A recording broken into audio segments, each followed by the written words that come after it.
Listen, this is early, early, early. I was supposed to go live in about an hour or two. I decided to change my whole topic, do that topic at a later date, because I just have this urge to give you guys a little bit of a breadcrumb, just to see if you guys are ready to take the next step, want to take the next step. Um, this is going to be powerful. This is going to be powerful. I'm about to bring many of you guys into a frame of awareness that you never knew existed. There's a world around you that you see every day, you actually participate in every single day, but have no clue it even exists. The matrix around you. Now, remember when Morpheus said that? The matrix is all around you. You taste it, you see it, you touch it, you feel it, you smell it. It's all around you, yet you do not know it even exists. We are robots, programmed to move this system forward. And that's it. That's all. Sure, we have everyday lives where we engage and have families and things of that nature, but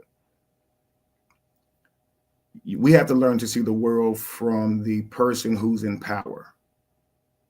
Interesting word, I said in power. We're going to figure out why I said that later, but I've understood this form of language for many years now, okay? I said something the other day. I could set people free in a moment, but it could cost me my life. So I choose the path of least resistance, knowing that the information is available to those who pursue it. I have a family, and why risk my life to say something that most people won't hear anyway? And then I'm gone, and nobody's here to take care of my children. And so what I'm going to do is I'm just going to provide breadcrumbs. Peace to you guys. Devon, welcome in, brother. I'm glad you're here.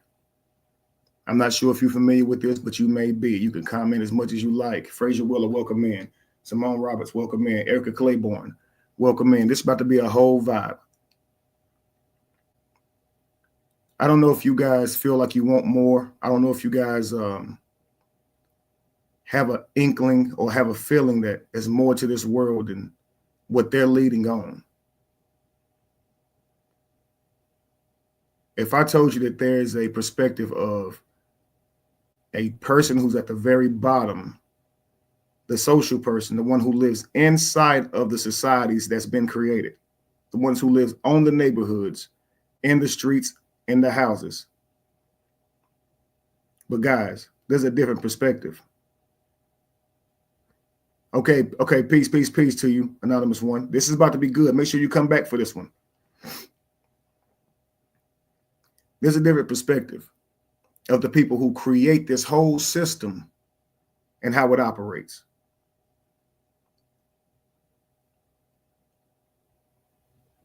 That system programmed us, and it's everywhere, creating the matrix around you, okay? I know it's early, so I'm not going to look for the numbers to be great, but I certainly look for them to grow, because I expect you guys to share this information only if you hear something that intrigues you, okay? I don't know if you're one of those people out there who just feel this kind of like a tugging on the inside of you that there's more. There's more to know. This word slave has been going around.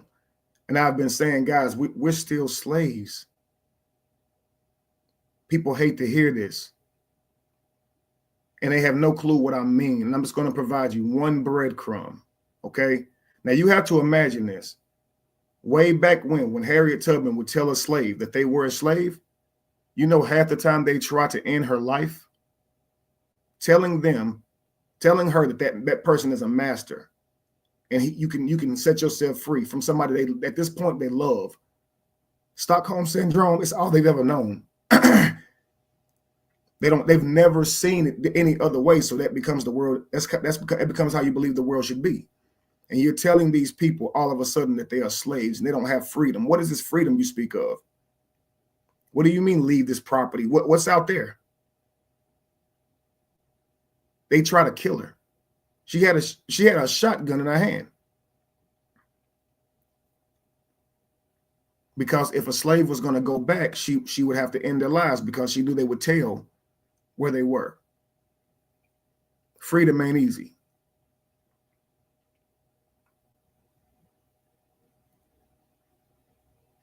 Imagine you out with Harriet Tubman trying to find freedom, right? You're a slave. You don't know anything but what you was raised on. You're out there with y'all on this underground railroad, which never existed. It was a trail that was used. Well, we call it that. Imagine being out here in the middle of nowhere. Don't know where anything is. You get scared. You want to go back home. You missing your master, literally the person who subjected you to all this cruelty. You literally miss him, just like an abused animal, an abused dog. And you want to go back home and she takes your head off. You might not see her as a beautiful person. You just want to go back home. But she know what you're going to do. Yo, this wasn't a pretty work. Many of you feel the same way when you're told you don't have control over your own reality. You don't have control over your own thoughts. No, there's no chains on you. No, you're not inside of a cage. They're inside of your head. They control how you think.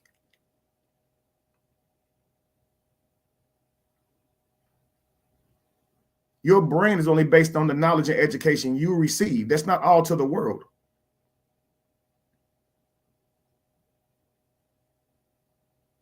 We're going to get into this. If you're interested, stay tuned. I promise you're going to be intrigued, okay? The hidden world around you, we're going to talk about it, okay? Yesterday, I said if I were a god, I would create a world that you couldn't access with money. While money is a good resource, it does not build character. You can simply use labor to gain money. Today, you can create an OnlyFans. You can create a Facebook, a social media. You can do things that are actually negative and get money. If I were a god and the goal is about elevating as a soul, as a being, as a better person, and that's what life is truly about, you would access the world through your character, through your love, through your purity. So you wouldn't be able to buy from a race, from a culture, from a people, from a kind, if you didn't like those types of people. If you had a problem with them, you wouldn't be able to access them. But it's not like they're saying you're not welcome. These places and people just wouldn't appear in front of you. The doors would be locked. Like say on Grand Theft Auto, you can't open every door. At certain times on certain games, more doors are unlocked. And to unlock those doors or other parts of reality, to other people's art, other people's contribution to the world, you must first accept them. It's a pity to hate a people but love their contribution. So there would be neighborhoods the same as there is now, rich neighborhood, poor neighborhoods, but the rich neighborhoods would be filled with people with character.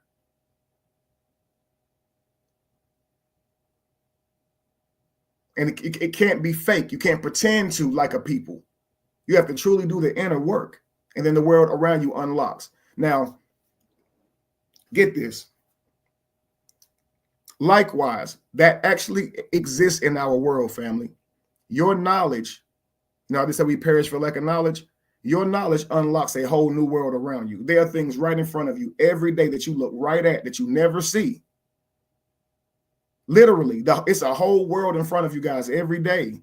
And due to not understanding, you know, symbolism and these types of concepts and what I'm about to teach you guys now, it goes right over our heads and we do not see it.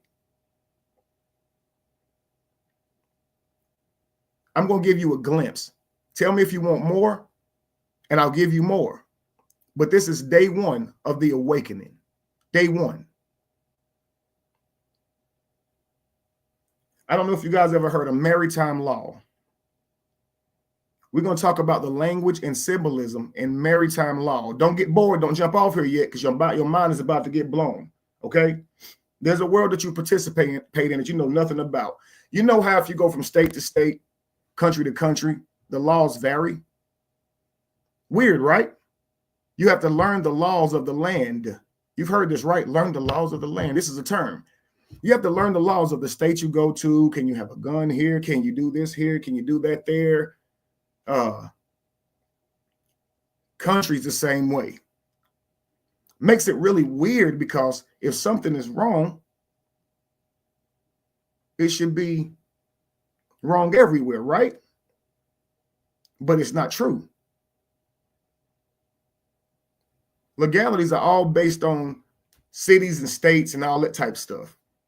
Might not have anything to do necessarily with being bad, that something may be illegal. It may be illegal to pick a certain plant because the plant itself is valuable and is needed for medicine. But it may be a beautiful flower. But if you get caught with it, you may go to jail. Laws vary, right? Get this. There's a place where laws stay consistent. And those laws, the language of that law is used, and we use it every single day. This is about to blow your mind. The world we participate in, but we know nothing about. We're about to explore the hidden connections between maritime law, the language we use, and the world around us. What if I told you that every day you engage in a system of commerce and relationships rooted in the concepts of ships, water, and flow, and you don't even realize it? Let's play a game. Have you guys ever noticed that we're always on a ship? Ship, S-H-I-P, a ship. A relationship, work with me here, type it in. A relationship, friendship, apprenticeship, partnership. Put something in, guys.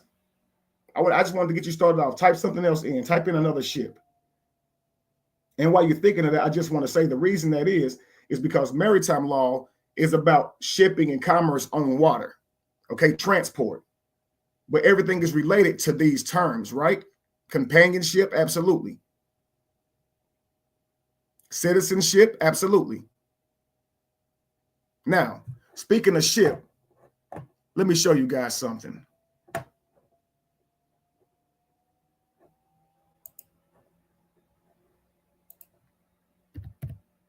I just want to give you guys an image just so you can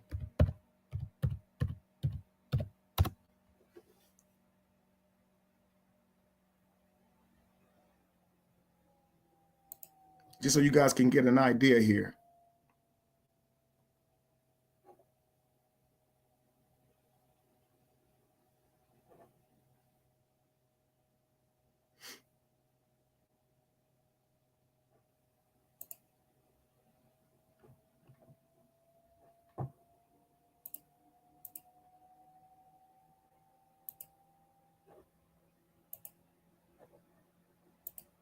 All right, hang on, guys. Here we go.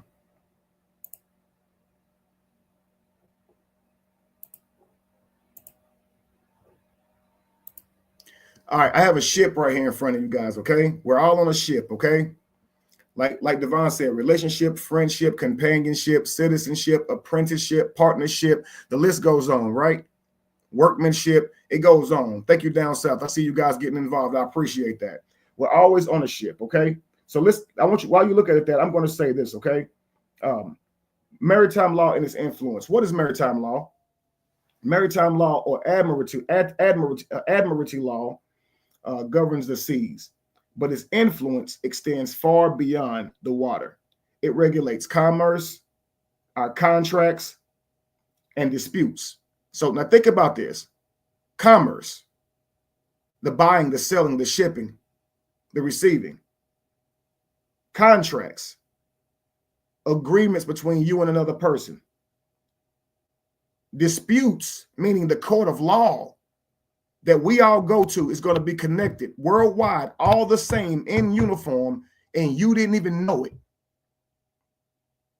I'm going to show you guys how courtrooms are designed and how you have no clue what they're doing. You have no clue. about the world around you. Just watch this, guys. I hate to get excited to get ahead because this is just, it is mind-blowing, okay? Here's the interesting part. The principles of maritime law don't just apply to ships, they apply to us. When you're born, you receive a birth certificate, right? A birth certificate. Now, here's how they play with words in the language, okay, of the words. When we're born, we get a birth certificate. Now, think about a ship. We're all on a ship, right? Because we're the ship. Yeah, ownership. Now, guys, you are the ship. Notice you call your body a vessel, right? So you are the ship, and the society you live in is the water, and you are flowing through it. Okay? You're flowing through it.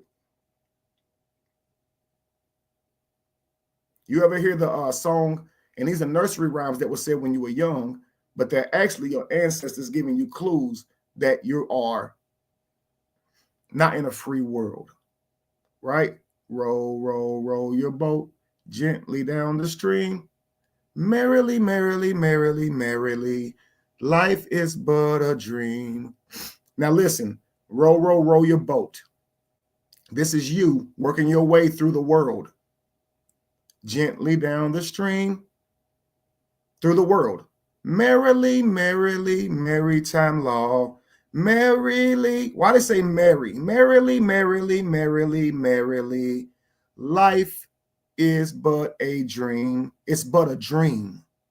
The life you live is but a dream. It's fictitious. It's something that's painted for you. Your mindset, the way you see the world has been given to you, and you adopted it simply because it's all you know. Just like I don't want to say the word. It's too offensive. But this is Harriet Tubman's problem. How do I tell them that everything they've ever been raised to believe was fictitious? How do I tell them that unknowingly they are making their masters and owners richer and them weaker? How do I tell them that their service, their debt, their gratitude, all this love they have for their master was forced on them? This is not real love. These people don't love them. Well, they give me food, they give me sleeps, they give me, you should be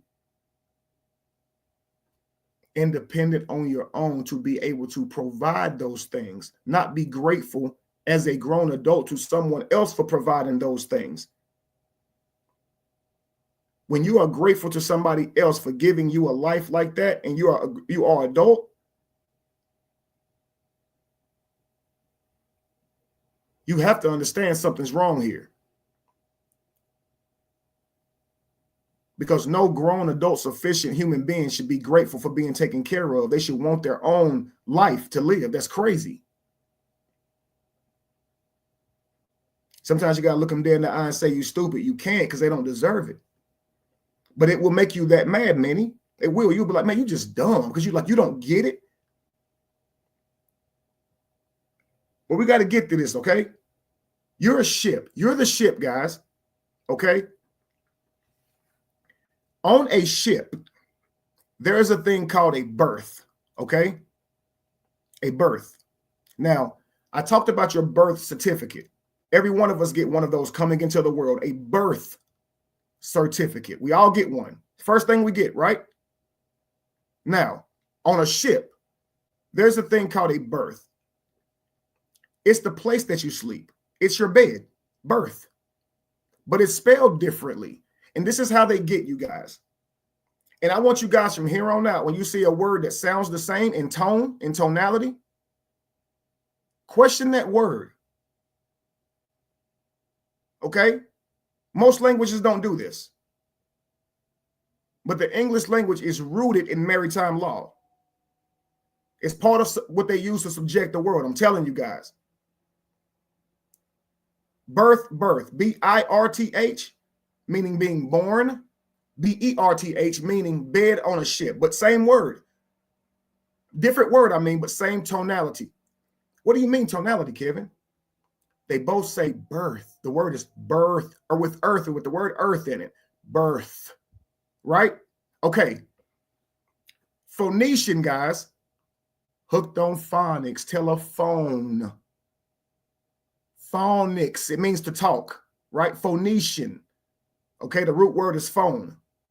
Okay, the reason the word is called phone is because you talk phonetically through that's how the message is delivered, phonetically, through talking, meaning it's not written, it's spoken. Okay, so using Phoenician, this word is the same, it's birth. But when you look at the word being read or written down, and this is how they get us with writing and reading, when you look at the word written down, it becomes different, right? Question this, because your brain was taught to not think.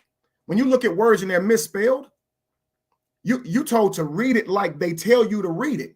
Say someone reads a word they've never read, right? They mispronounce it. You go, ha ha. But what if the word it does look that way. And if you pronounce it like they teach you to read, by sounding the word out from beginning to end, from left to right, the word would be exactly how they just pronounced it. But we're laughing because we've been taught and we've adopted to the word should be said this way, knife. If you sound it out, it is knife. So if someone's reading and they go, he had a knife, ha, ha, ha, ha, ha, you can't read. Well, they're actually reading correctly. But we're supposed to look at that word and say, oh, the K is silent because someone told you that, right? So I'm going to move on to the next thing here. Okay, birth, right? You're born, which is birth, B-I-R-T-H. On a ship, there's a berth, B-E-R-T-H. Now, when a ship backs up to a place to lock in, they call that place a dock, right? A dock. Now, when you're born, you get a birth certificate. Okay. When a ship backs in, it is a dock. That birth certificate is a docket. So when you are birthed, you are also gotten by a doctor. Now, y'all gonna be like, what the fuck what is Kevin talking about? When this ship is backing in, when your mother and your parents are in a relationship, right? When they're in a relationship, they're in a ship, right? Okay, now they have a baby inside of them, okay? You understand? The baby's inside of them. Now, they give birth to the baby, right? Because the ship is a birth, right? On the bed on the boat is a ship. They give birth to the baby. Who delivers the baby? The doctor. When a ship backs in to lock in, it backs into a dock. In a courtroom, when you sign a document or a docket, why are these words simultaneous? Because the language comes from maritime law and the language that we use centered around ships. We use this language but not know where it comes from. Real deep stuff. So a doctor delivers you, and then they give you a birth certificate for you to sign. Now get this word, sign. Sign. Someone write the word sign for me. S-H, I mean, S-I-G-N, write the word in, sign. S-H, don't write shine in. Silent letters, absolutely. This is going to blow y'all's mind now. Now write the word signature in, guys. Write the word signature in.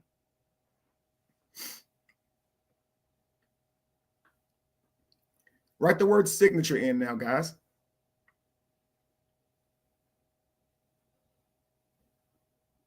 Now, we're just talking about how you were born, okay? This is when you are sold to the government. This is when your parents sold you to the government. Now, they didn't give you up for adoption because they got to take you home, right? This is the day they gave you up to the U.S. government, okay? Now, when you are born, you are a being, an earthly being. They give you a birth certificate certifying that you were birthed here, right? You docked here. Do you understand? They hand you a paper, a document, and you're supposed to put your signature on it. Now, how do you put your signature on something? You must sign it, right? So signature must consist of the root word sign. Now, this is the crazy thing about words. Is the word sign is sign because and the G is silent, right? But in the word signature, where the root word is clearly sign, now we're pronouncing the G. Why, family? Because they don't want you to know that you're signing your nature over. You are a natural being, a natural being. You're not bound to the place you was damn born. You became a citizen that day. That birth certificate gives this country millions of dollars to be able to trade and bargain with and get loans with. They call that Social Security. Your Social Security number is the same numbers as an account number. Yeah, you're worth billions of dollars. Each and every one of you are worth billions of dollars. Billions. Each and every one of you alone, individually. And the government uses that billions of dollars to trade and borrow money. But you sit here having to work and give them taxes. Now, I want you to think about this from the ownership standpoint. Every time a citizen is born, you get billions of dollars to trade off, do whatever with it you want. You can print money based on the civilians that you have, based on the citizens that you have. Because why? They will pay taxes, and I always have a revenue stream. So I can barter. What is America's resource? Africa has actual tangible resources, okay? Materials in the earth, gold, oil, diamonds. That stuff don't come from here, y'all.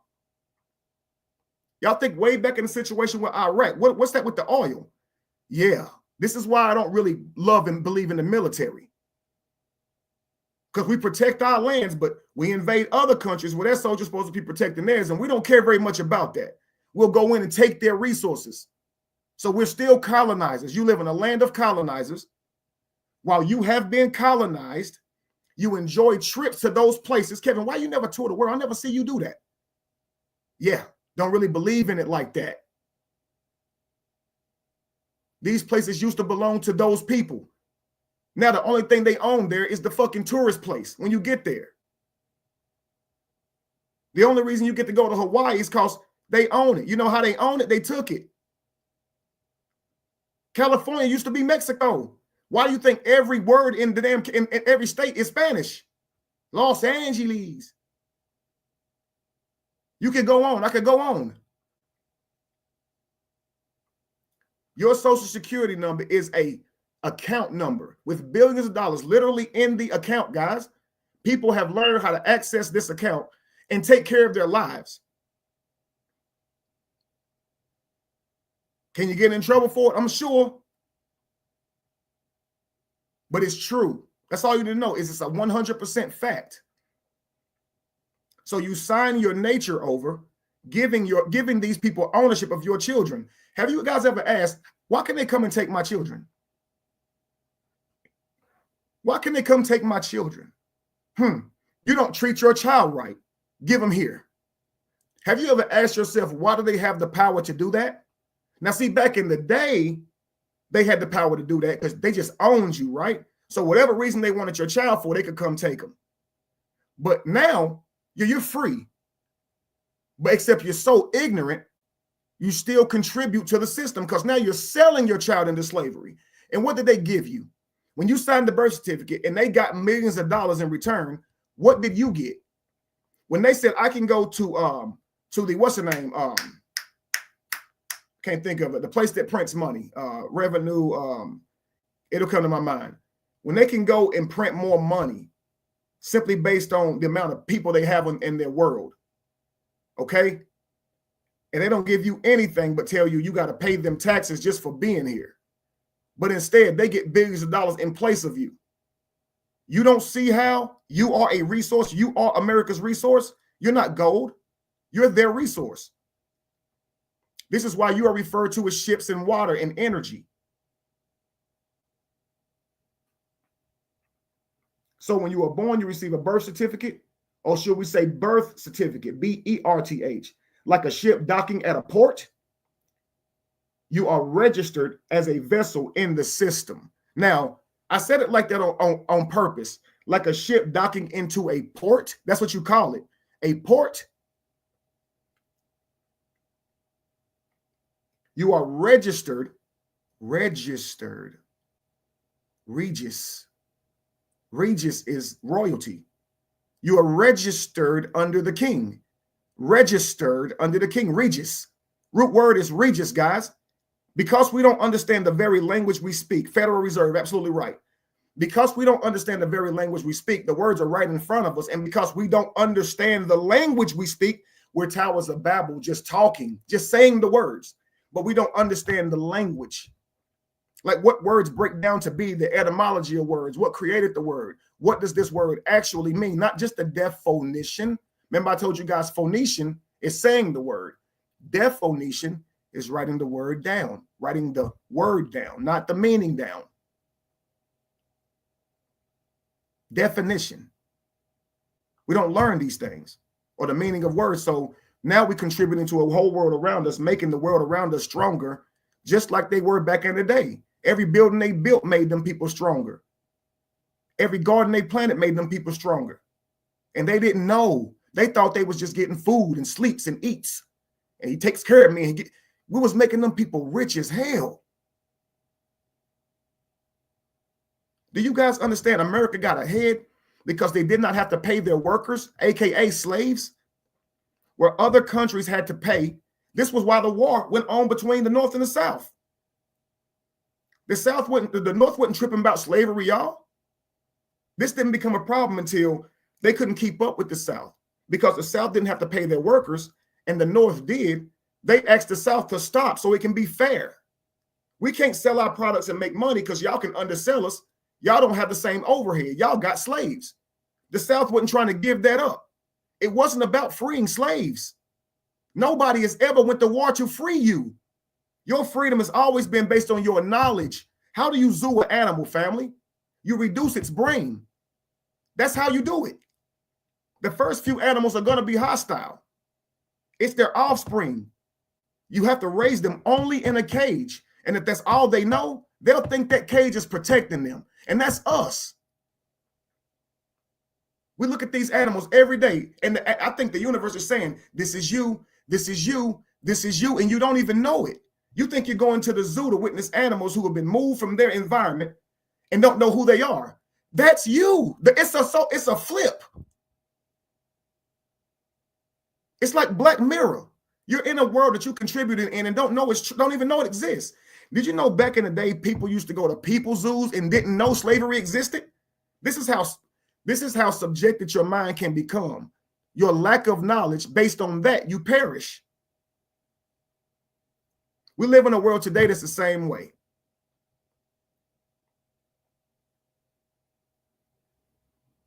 Now I'm gonna come back to that word port. Remember I said they pull into a port? We're gonna come back to that. But this creates the legal entity called a straw man. Somebody type in the word straw man. Straw man, just like STRAWMAN, straw man, like the straw man on the Yellow Brick Road, which is crazy because he didn't have a damn brain. They laugh at y'all. They laugh at us. They think it's funny, y'all.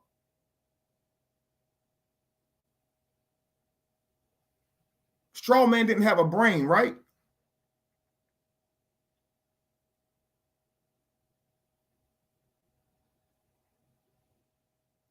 Your birth certificate is called your straw man. Did you know that?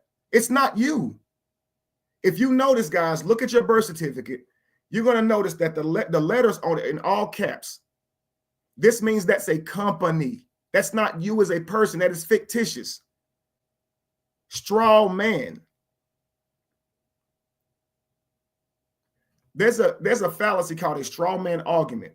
When someone, instead of attacking your argument, the actual thing you said, they create a new argument and attack that instead.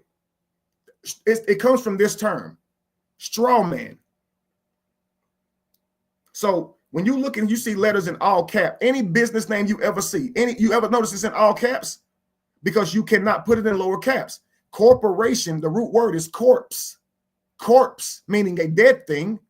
It's not a real alive entity. It's a corporation. Are you guys understanding me? A business is a corporation. You are a business. The birth certificate is a business. Now, don't get it twisted. You are a live entity. You are a natural being. But the person they're trying to trick you into believing that you are is the person on that birth certificate, the name your mama gave you. So you carry this birth certificate saying, this is who I am. This is who you are agreeing to be. You're agreeing to be this person. On that birth certificate or that straw man, your name is in all capital letters, just like every funeral, every tombstone.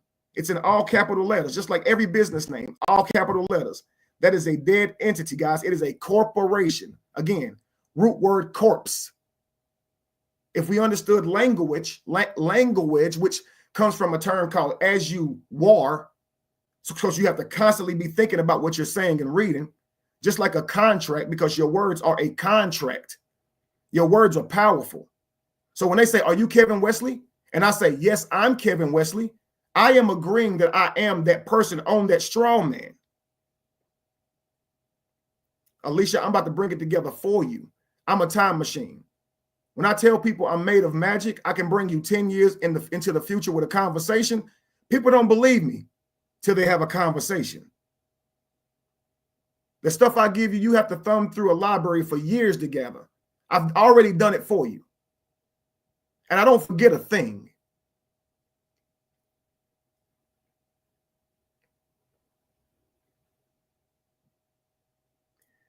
You are real. Your natural self exists, family. But you are accepting that you are that straw man, giving them permission to punish you as that straw man. This is what gives them power over you. You are agreeing that you're this person, putting you under the law. Under the law. Just like when you say, I understand, you're saying, I stand under you. This is why you hear people saying, I overstand. You might be like, why they say that? They always try to flip words around. They have came to the conclusion that in law, when you say I understand, you're saying that you are in authority to me. By law, this is what you are saying. So you might say, got you. I completely get what you're saying. But I understand is your confirmation that you are under their authority. This is why they'll change the word up. All right, so we're going to talk about the power of words, right? Let's talk about the language you use every day. Words are more than just communication tools. They shape reality. Think about it. When you spell a word, you are casting a spell, okay? It's more than metaphorical. It's literal, okay? Now, write the word spelling down. Write it down, the word spelling.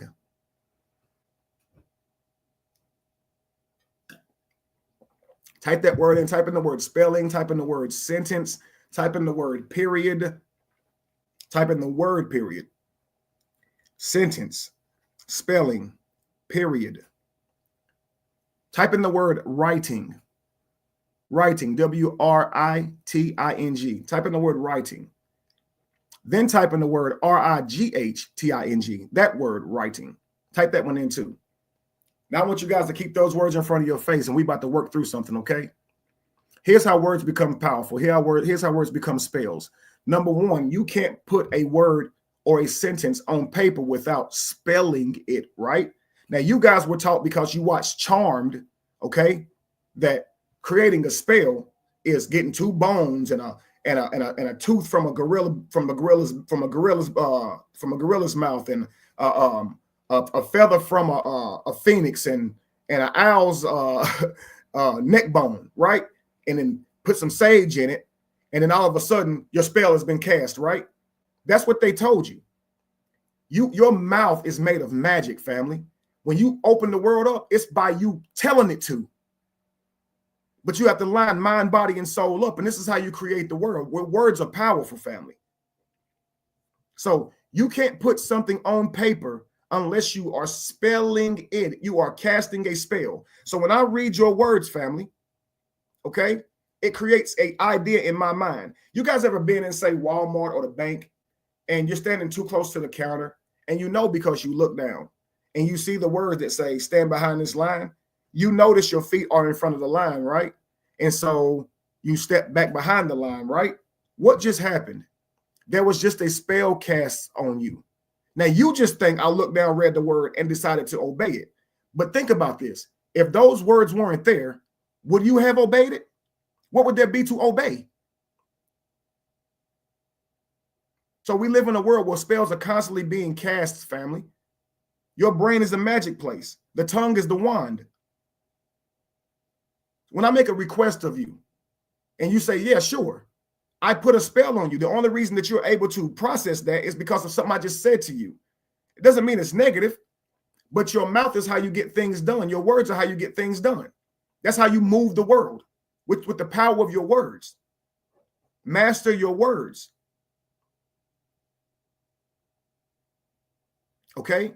So you can't put your words down without spelling. Okay? It doesn't make any sense unless it's a complete sentence. Now, the problem with the word sentence is also at the amount of time that you get or do anything, right? Say you're in jail. You have a sentence, don't you? Now, I'm showing you how the government imprisons you with words, okay?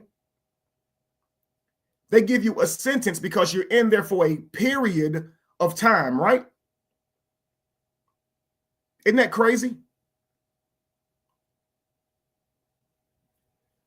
Words are powerful, family.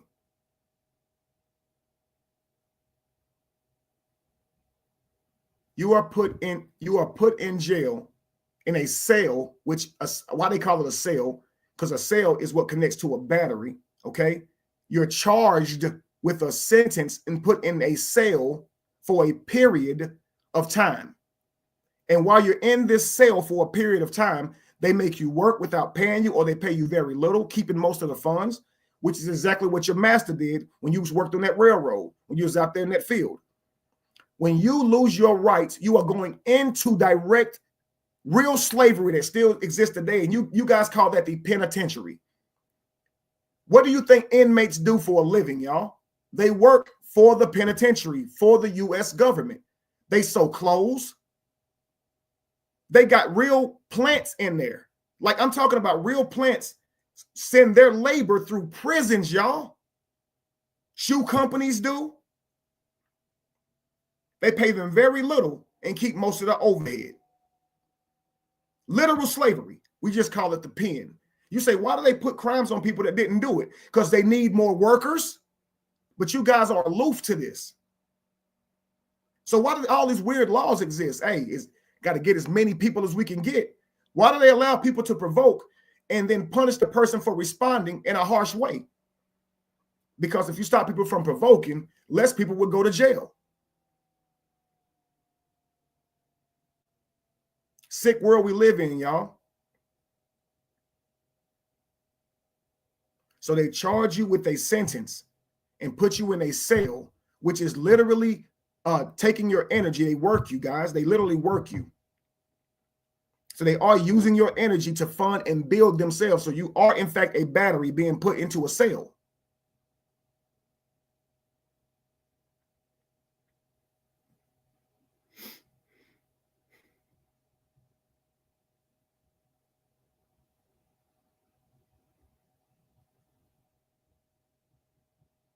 So again, casting spells is more literal than you think. The word writing there, notice W in front of it. Oh, now it's silent, right? Now it's silent. The idea is that when you put something on paper, that it is correct. So I'm writing this, meaning I'm making this right. So when they go back and change history, the spell that they're doing when they write it down, is the idea is whatever's written is right. This was our history. This is how we grew up learning. As it is written, for as it is written, it was written. Let's go back and read it. Let's go back and read history. Let's read it to see what they wrote. History is written by the conqueror, guys. The one who won gets to write history. Did you know that? Did you know history is written by the conqueror? They rewrite history however they see fit. Did you guys know that? So when you look back and read history, you're only reading it through the perspective of the conqueror. We're just not going to tell the story as it happened. This is why Christopher Columbus found America. And you know that sounds dumb because people was already here, but they say he found America.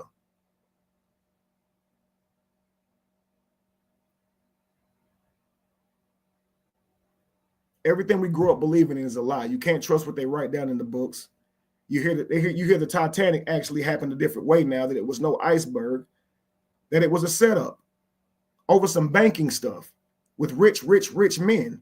And a few of those men was on that ship. And it might say, why does this hurt in the pit of my gut to hear this? Because I have nothing to do with the Titanic. Because when you get taught something for so long, you adopt it as a core belief. And for some stupid ass reason, you need it to be true, even though it has nothing to do with your existence. Hearing something like the Titanic was a setup. It was not an iceberg. It was an explosion. How does that make you feel? It's just some simple shit. Like, or what you hear about 9/11. Oh, it was this. It was an attack. Then you hear, no, it was the actual government. How does that make you feel?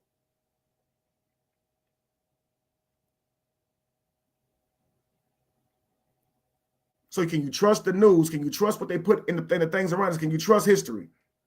What really exists, family, is a world that's really out there still that human beings could be living in and building in, but we believe we should belong to a government.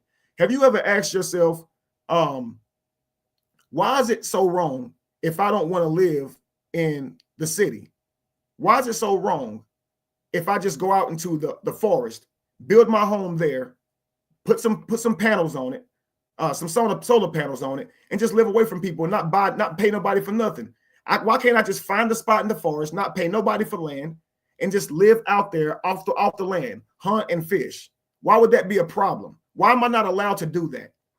The damn beaver can poke a hole through the tree. The mole can dig a hole in the ground.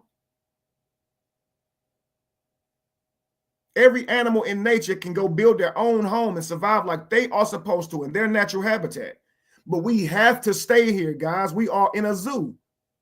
They would not allow us to. If we all right now say, guys, let's all go out. Let's a whole bunch of us go out, find a nice area in a forest by a stream, nice plot of land. Let's build on it, chop some trees down, build on it. Let's hunt and fish like that for the rest of our lives and live and not have to deal with society no more. Let's do this. They have a helicopter over that forest, find us and make it some kind of damn law. Make it like it's something we done. Because we're not actually free. You have to stay here, get a house, work, and pay them taxes. Because if you out there in the damn, we'll be locked up right down south. If we're out there in the forest, who paying them taxes? What are they getting on their investment from you even signing your nature over, from even having your birth certificate? How are they going to get their taxes? That's all it's about. It ain't about no damn land. They don't own earth, y'all. If you found a spot in the forest, it's up to you to dominate, just like a natural being.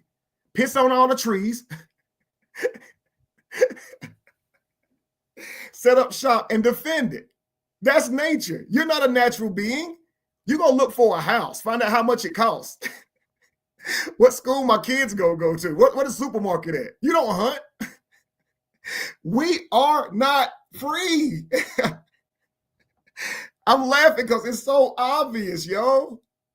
We don't know how to survive on our own. If we went out into it's right now trying to build a damn house and just survive out there, it's a wrap.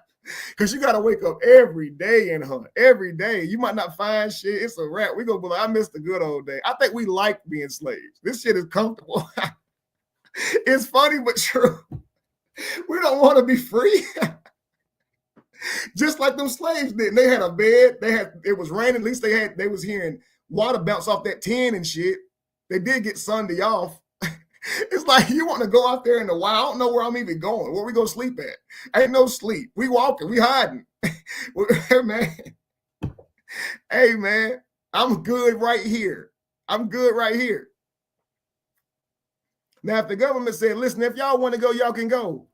When you're riding down the highway, you will notice it's so many trees. It's so much land on the outsides of us, right? So much. Have you ever thought about pulling over and just walking through there, just going through there? Or does your mind just think this is the only place you could go? This highway right here. I'm going to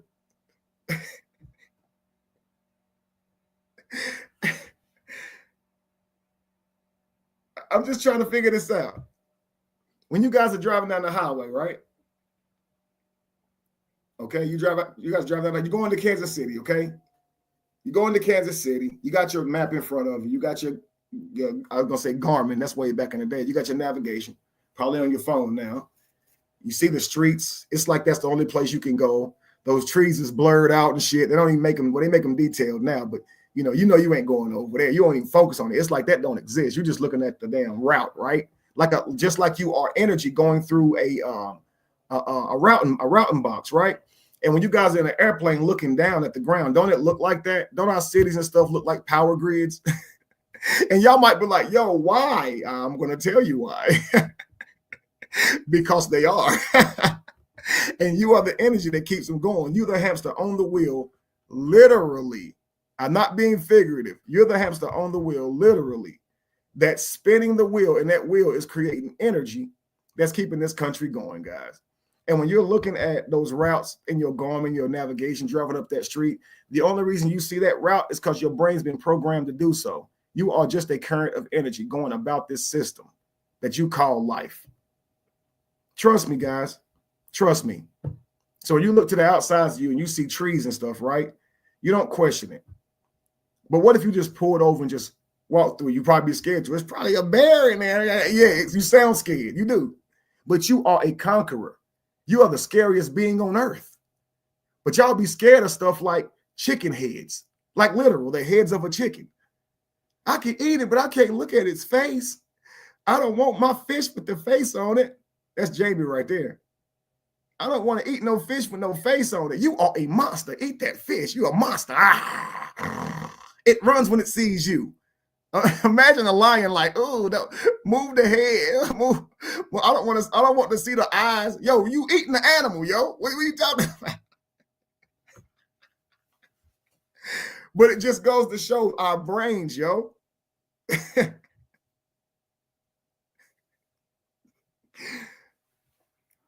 All right, I'm gonna move on, guys. I can have fun. I can have fun on this right here, okay? So, again, bound by what's inside of our mind. The chains and the cage is inside of our minds, okay? We don't believe you can go there. But if we all decided, let's go out into the woods and live off the land, find a nice spot out there, have our own community, survive on our own, guys, and thrive. We wouldn't have to worry about who elected as president. We wouldn't have to worry about none of the shit going on in this messed up world, what they're teaching our kids in school. We don't have to deal with none of that. We're going to go off and just live off into the world, right? The real world, okay? Now it's a problem.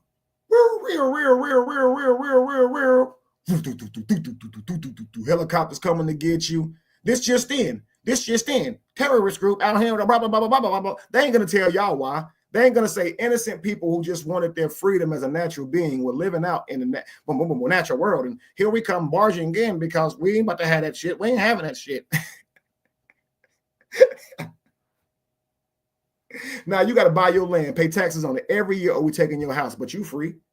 You got to buy your house, pay taxes on it every single year. You got to park your car, but you free. You got to get a job, pay taxes on that, even though it's the money that you earned, but you free. You got to pay taxes every time you buy something, even though you already paid taxes on your damn check, but you free. So I'm going to double dip you triple times and then have you pay me taxes if you make too much. Yo, then you got to have exemptions just to get your damn money back. Yo, it should be one way. If I were president, you get taxed one time off of your check. That's it. We all have a contribution to society, but you get taxed one time off your check, not when you get your check back after the takeout happens. Now you go buy groceries, pay taxes on that. Now you pay this, you get that, taxes on that, taxes on that, taxes on that. Now, end of the year, got to pay taxes on your house and cars. Makes no sense.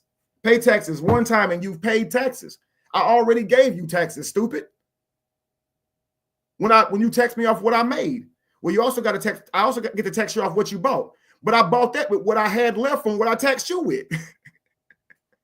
Think about this, guys. You're going to tax me, right? Okay, cool. Here's your taxes. You took it out. FICA, I see your ass, right? Get it. Take the shit. You got it. I didn't even get to see it. They took it before you could even see it, right?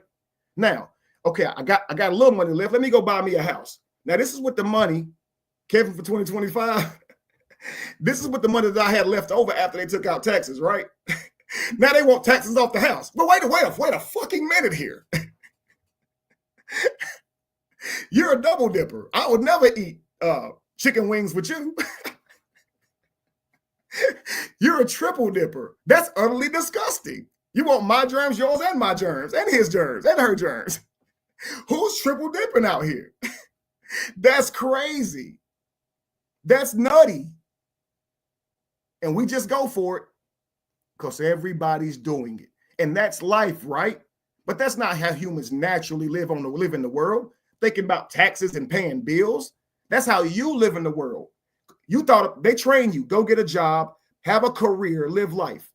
Real humans, real human beings, family, go hunt for their tribes, plant and grow food, fish, and cultivate villages, and then move out and create another one. And they travel the entire world, just like we did in the past.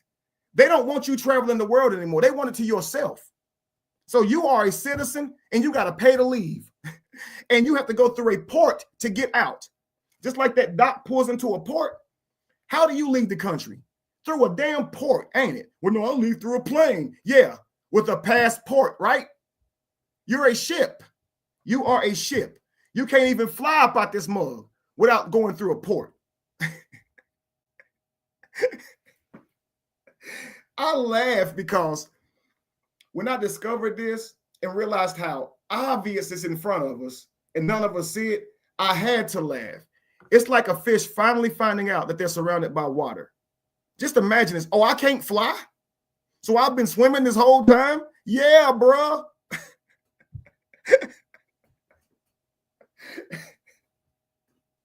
You're swimming, bro. That's not flying. You're in water.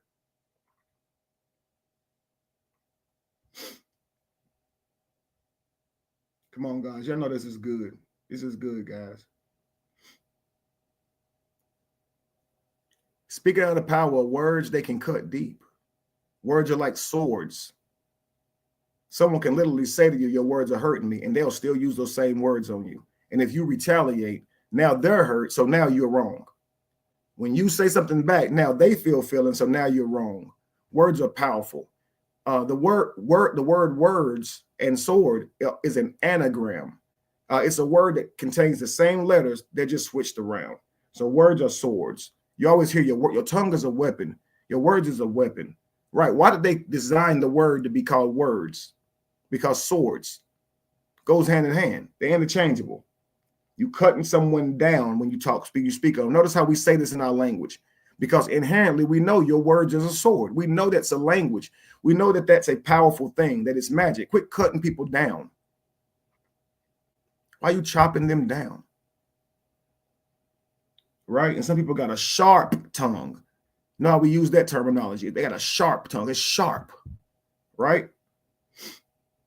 The precision of legal language binds people to contracts, agreements, just like the commands of maritime law. So words are tools of creation and destruction. They bind us, guide us, and they influence our lives, much like the currents of the sea. Now we're going to talk about water. You're on the ship, right?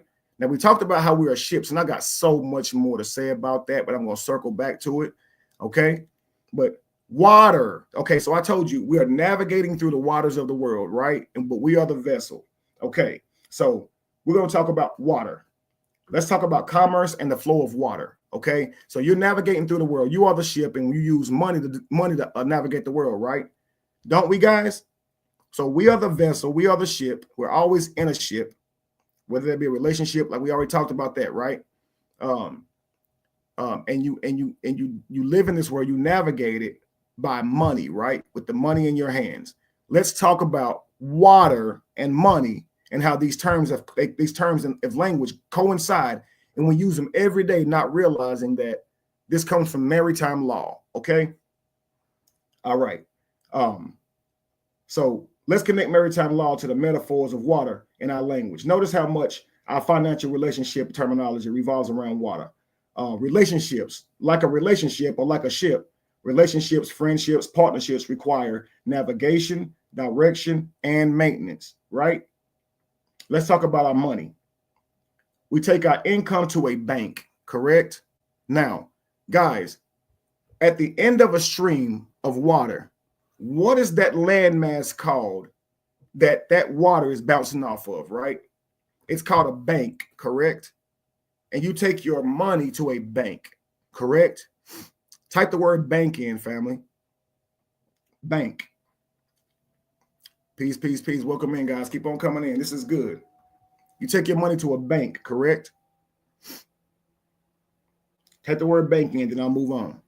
I just want to see it one time. Type the word bank in. Let me know you guys are interacting. Thank you so much. All right, so we take our money to a bank, just as rivers flows to its banks. Well, that ain't Kevin. That's just one thing, okay? What is flowing to that bank? A stream, right? A stream. So you have a stream of income, right? Or a cash flow. A stream of income or a cash flow. Why do they call it this? Why is it called a bank? Why is your income called a stream? And why does that money coming in? Why is that called a flow? So somebody write cash flow. Somebody write stream of income. Cash flow, stream of income. Cash flow, stream of income. Write that in.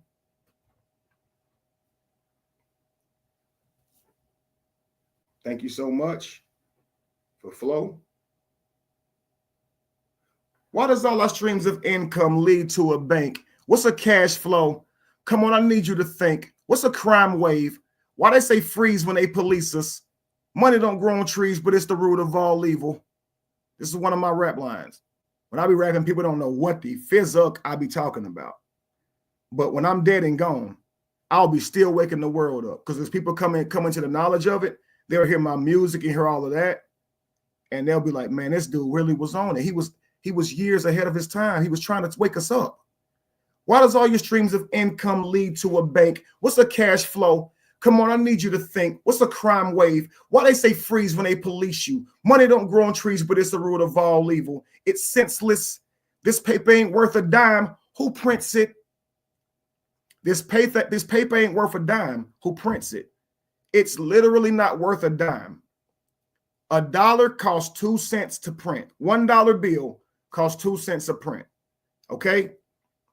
A $20 bill, a $100 bill, a $50 bill is still 2 cents to print, guys.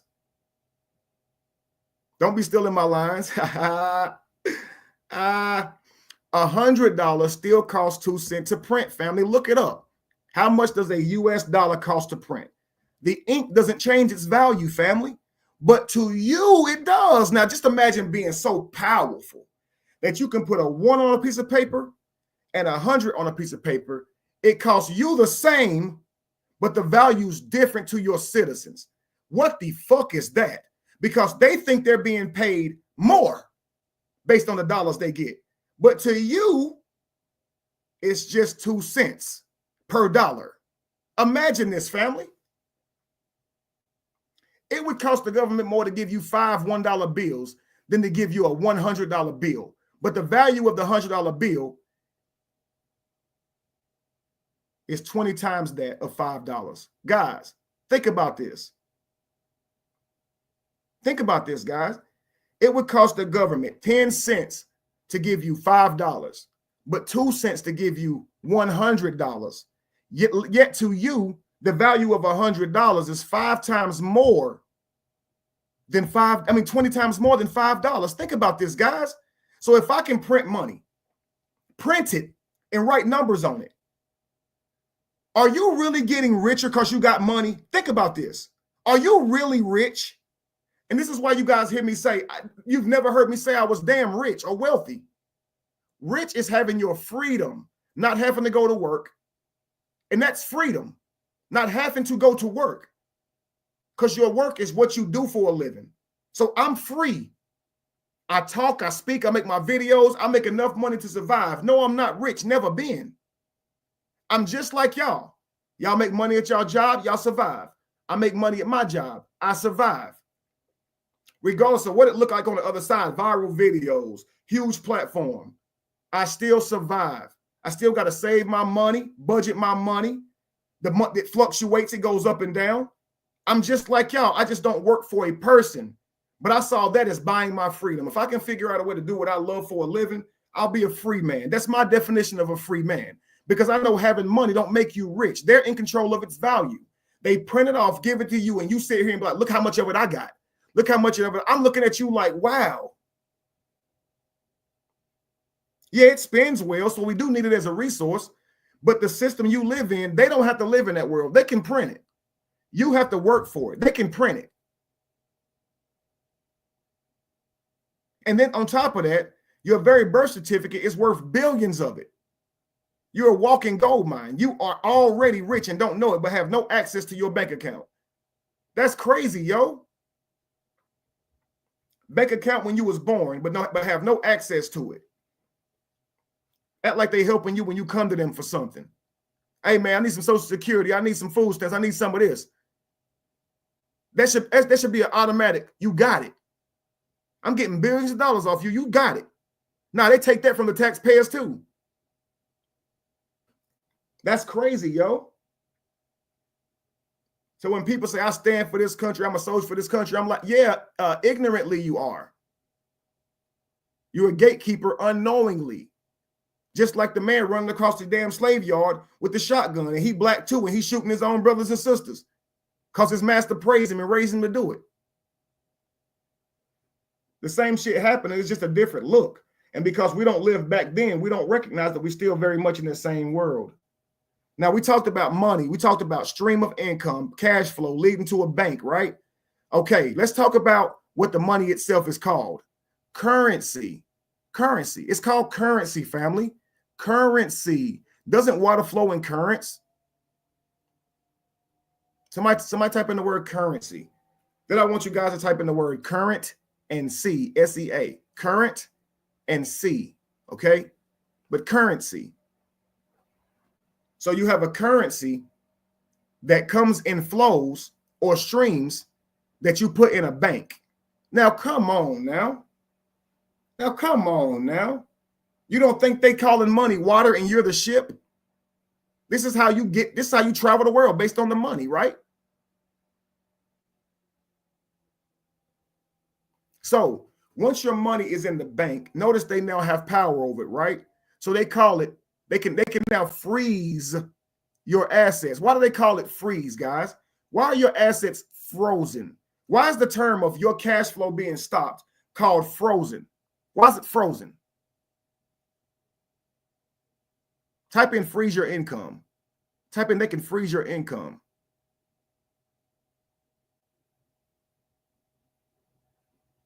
Now, what do they call income when it's not in the bank? When you sell a property, okay, and it's an asset, right? Water freezes. When you sell your property, right, and it's an asset, and you're selling it for cash, what are you doing with that property, family?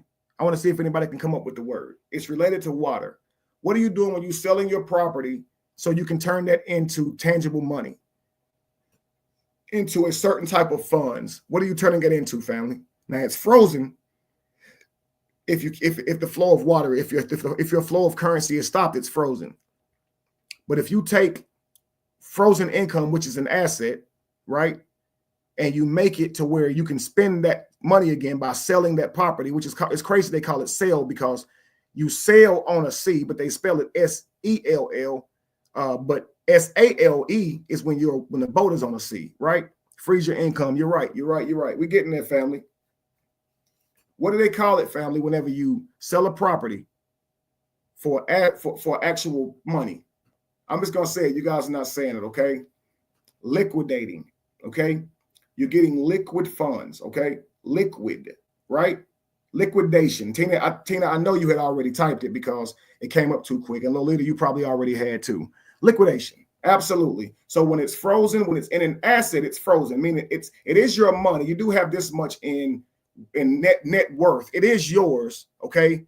You have a company that generates $100,000 a year. Let's look at 10 years. That's $1 million. Your net worth is $1 million, okay?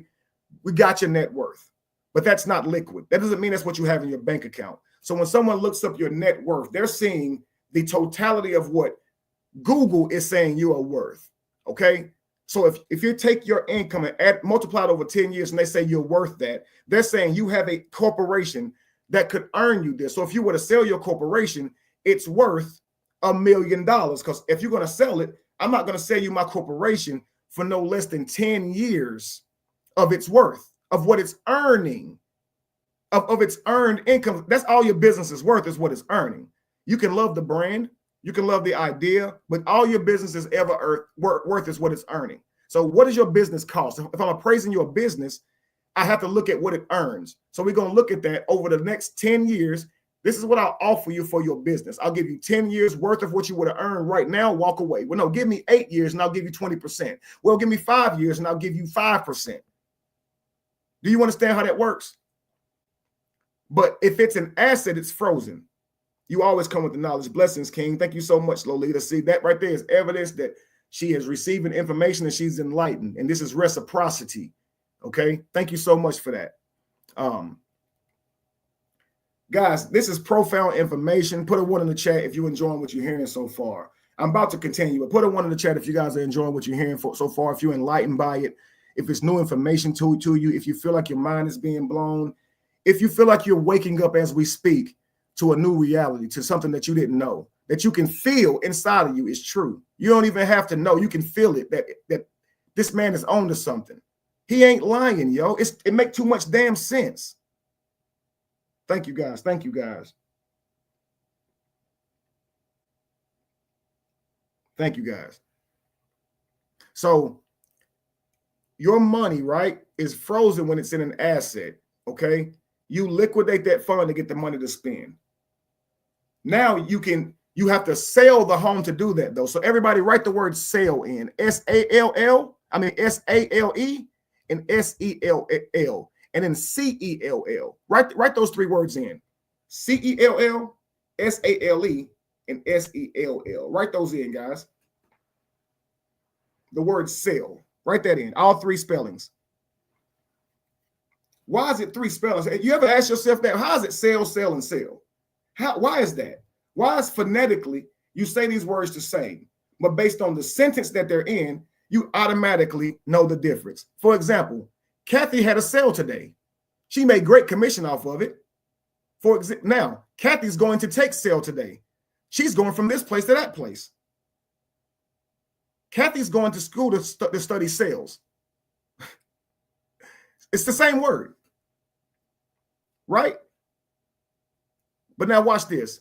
In order to exchange money, you must first be charged. Do you know why? Because it's energy. It's an energy exchange. Money is energy. It's an energy exchange. Okay. So you must first be charged.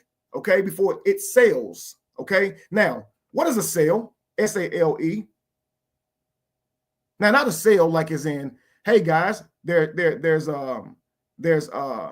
this item on sale, right? Let's go buy it up. Type in the word S-A-I-L. Okay. S-A-I-L. Sale. Type the word in. S-A-I-L real quick. A sailboat, okay? Now, when maritime law was created, we didn't have motor boats, okay? So they were sailboats, okay? So, sail. And on a sail, okay, on a sailboat, the sail, S-A-I-L, is the sail, C-E-L-L. Kevin, what do you mean? A sail transfers energy, okay? Energy from here to there, okay? So, in order for a sailboat to propel forward, the sail catches wind, and that wind pressure propels the sail forward, making the sail itself the sail, C-E-L-L, the battery force for the ship, right, for the boat. So this is why this language is in your phonetic language when you're making a sail. Okay, when the money exchange happens, when the currency or liquid exchange is happening, when you're buying something, you're calling that a sale. Okay. And you're getting charged. So on one end, there's a charge. On the other end, there's a sale. When you get put in jail, you're charged with the crime. You get put in a sale. When you buy an item, you're charged a price. and the person is making a sale. Is that crazy, y'all? Why is this? Why are these transactions called charge and sale? Why is that called that? Now you're like, okay, well, Kevin, that's just a coincidence, right? At some point, we got to get to the end of this shit as a coincidence and understand this man is telling me the truth right here. Our language is rooted in maritime law. Our real language, how we talk. Why? I can't tell you. I'll lose my life. But I can provide you breadcrumbs so you can figure it out on your own. And when you find out, don't say a damn word, because ain't nobody going to believe you and you're going to be out of here. That's how it always happens. Take your knowledge and you be free. I wanted to wake the world up too, but I found out they don't care to listen. They'll be the ones that knock your head off. Ask Harriet Tubman.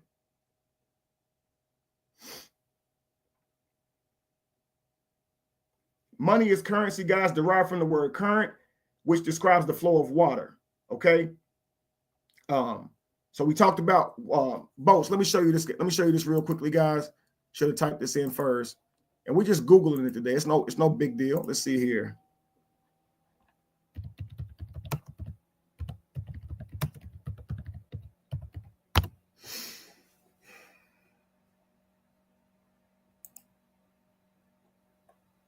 I just wanted to pull up that imaging right there just for the sake of it.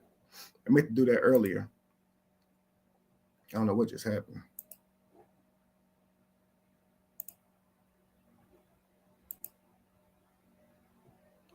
That's not working, is it? That's crazy.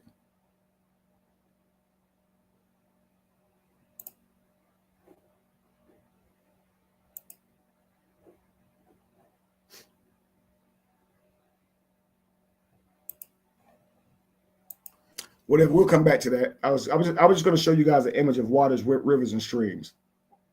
But these metaphors, guys, they're not coincidental.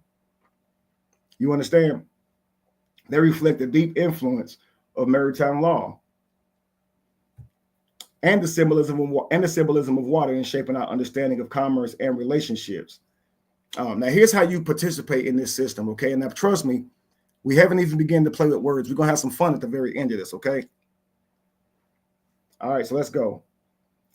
Here's how you participate in the system, okay? The world that you don't see. Every day, you engage with this system and these structures that's rooted in maritime law, and you don't even realize it. And here are a few examples. Your name. On legal documents, your name is often written in capital letters, representing the legal entity, the corporation, or the straw man of a person. Commerce, guys. When you sign contracts, you are metaphorically boarding a ship. This is why it's a document. You are agreeing to the voyage with obligations and designations and destinations. They subconsciously enslaved us. Absolutely right. We've been, and I'm going to say this word. Don't please just try and hear this word. Look it up, and don't feel the word. Hear the word and understand it. Okay. We have been domesticated. Okay. Yeah, I want you to think about your pets, and it's exactly like that. And it hurts to hear it, but don't shoot the messenger. Please don't. I love my life. I love my family. But we've been domesticated, family. And know that my mission, my intent is to help you, not hurt your feelings. I wouldn't even be telling you. I don't want drama with you. I want freedom for you. People always hate me when I tell them the truth, man. That's why they say, am I your enemy? Because I tell you the truth. But I know I made your world suck a little bit by learning something that makes you uncomfortable. But man, I'm here for you. But and also your social structures, relationships and partnerships mirror the cooperation and navigations of ships at sea. Understanding these words empowers you to see what world you really live in, so you can reclaim control and power over you. Know that every time you're having a child, you're selling them into the very system that has conquered you. Okay, giving them power to come take your child. If they feel like you don't treat them right, if they feel like you're not putting them in their schools, they can come take your child. The reason is because you signed that paper that day. You sold them, and they are benefiting off owning you. Okay. Rise Royal D, I'm having a whole teaching today on a whole just topic that's totally different from, what we be on. But welcome in. I hope you get something out of it if you stick around. Let's go back. Let's get back to it. Now let's talk about how to master this system, okay? Now that you see the hidden world around us, how can you take your control back? Awareness. Learn the language of law and commerce. I will teach it to you. I'm willing to do that if you want to learn it. Understand how terms like bank, currency, and contracts work. And I have somebody who can actually teach you this stuff a lot better. Okay, her name's Queen Cat. In fact, I won't teach you this stuff. I'm gonna send you to her because she can teach you how to directly take your power back. It's like a mission that she's on. She's amazing with it. I just want to unlock you guys to the world around you. So I'm gonna put you on her. I'm gonna get with her and see if you guys are interested in getting with her and learning what it's going to take to free yourselves. Okay, getting your we'll talk about it. I was gonna say it, but we'll come back to it. Intentionality, using your words wisely. Remember that spells shape your reality. Also, you got to recognize your rights as a natural person and separate yourself from the legal entity when necessary. Okay. Know that you're not that person on that card. Okay.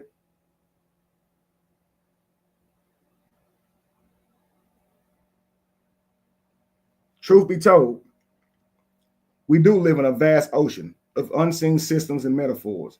Maritime law and the language of water shape how we perceive commerce, relationships, and even our own identity, meaning calling our bodies vessels and all this whatnot. We're about to go through that. By uncovering these connections, you gain the tools to navigate this hidden world with confidence and clarity. Now it's time to have some fun. If you think that was fun, get ready for real now.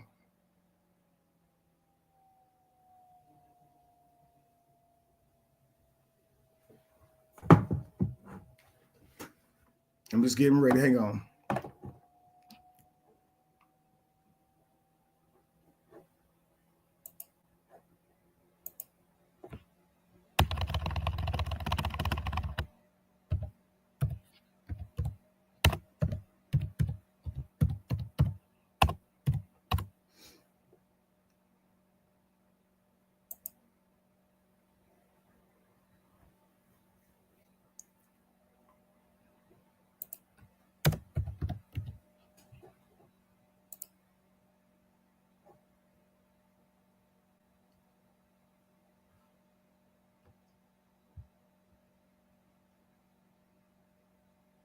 One second, guys. I'm just trying to look something up real quick.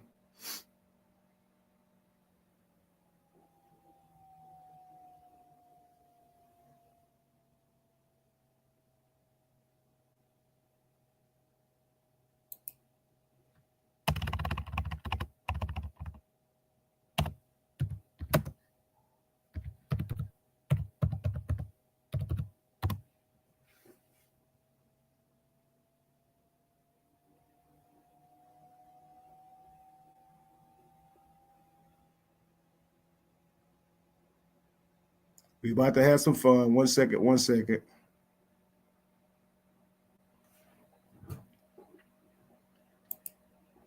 All right, so I want you guys to, again, put anything related to ship you can think of. Relationship, friendship, go ahead and go.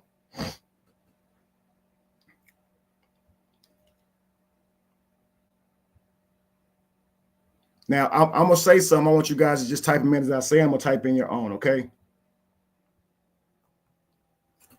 Because I want to get into this because we're going to talk about the language now.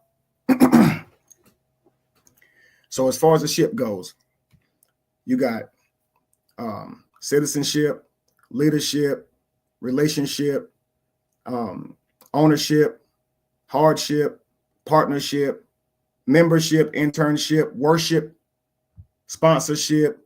Remember, worship, right? Craftsmanship. Why are we always on the ship, family? And again, when we go into court, we go in through the docket, right? And there you find the bailiff. Now we're going to talk about language again, right? We talked about that being your straw man. Okay, so you find the bailiff. Let's do this. Bailiff.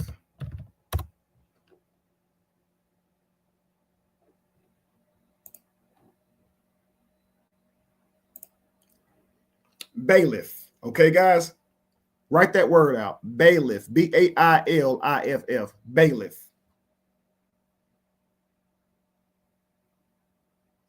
Yep. Dealership. Right. Kinship. Right. Y'all doing good. Y'all doing good. It's always, and that's always between the interaction between you and another ship always has to be put there, right?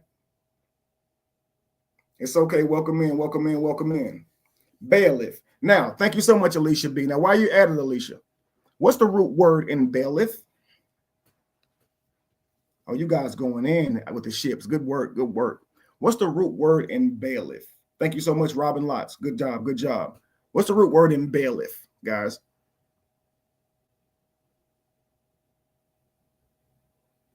Bail.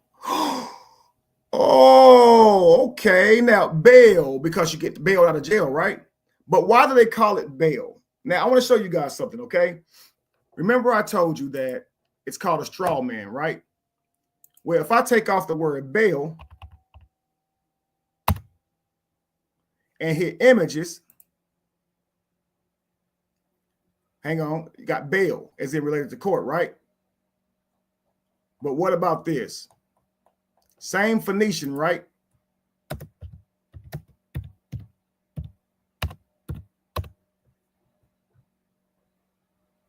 Now, all I'm doing here is changing the letters around, but the word is still the same, right?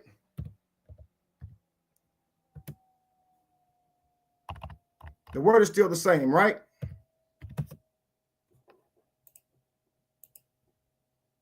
Isn't that crazy?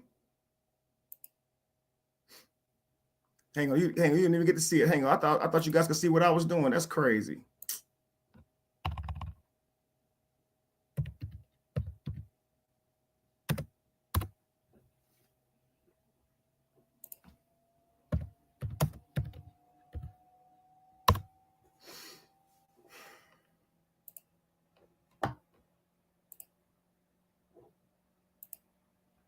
Bail.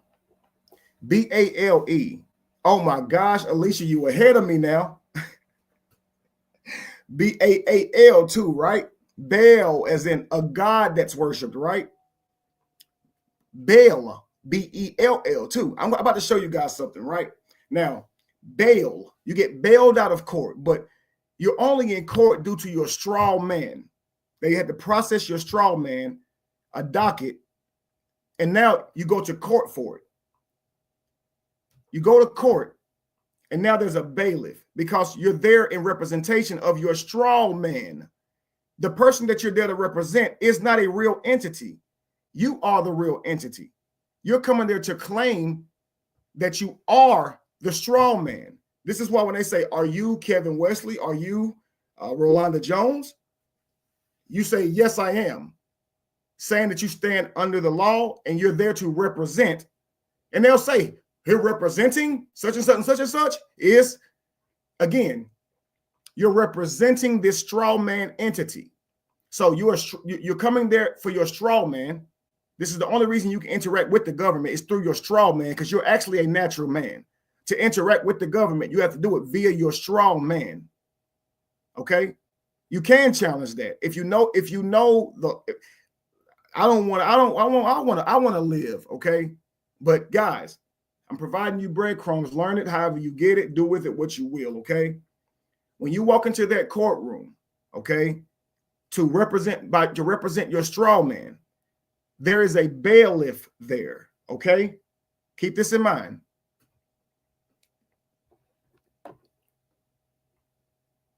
So, hang on one second.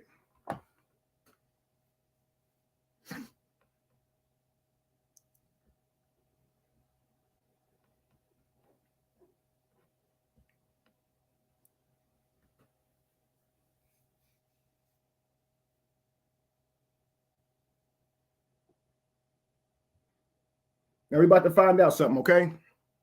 Now, watch this, family.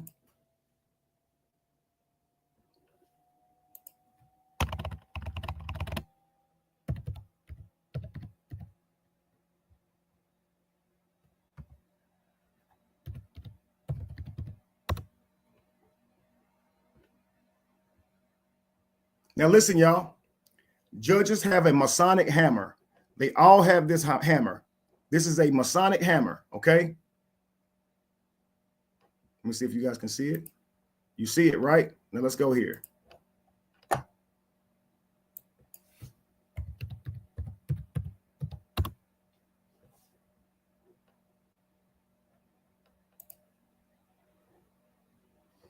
Do you guys see this? A Masonic gavel. Do you guys see this?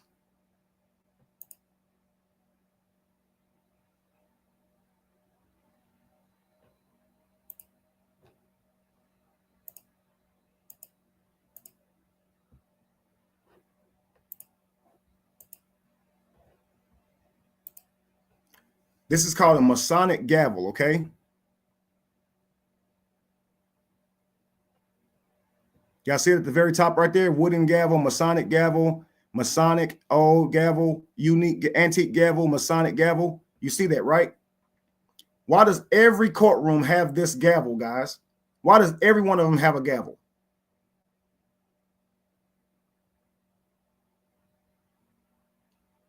I'm sitting here waiting like I'm waiting for you guys to answer. So I'm going to say this. Judges have this Masonic gavel or hammer, which they use to hit to declare the word of the law. The idea of the law comes from the biblical 10 commandments. And so it is said that you are breaking the law. Now, when you come out, everyone has to stand up for this authority figure, right? He comes out draped in the robe. He comes up there, he hits the gavel, bam. Then everybody can sit down, right? Every courtroom occupies like this. Every windows in the courtroom look the same. The images are everywhere around you. I'm going to talk about those shortly, but it's mind-blowing, okay? Hang on.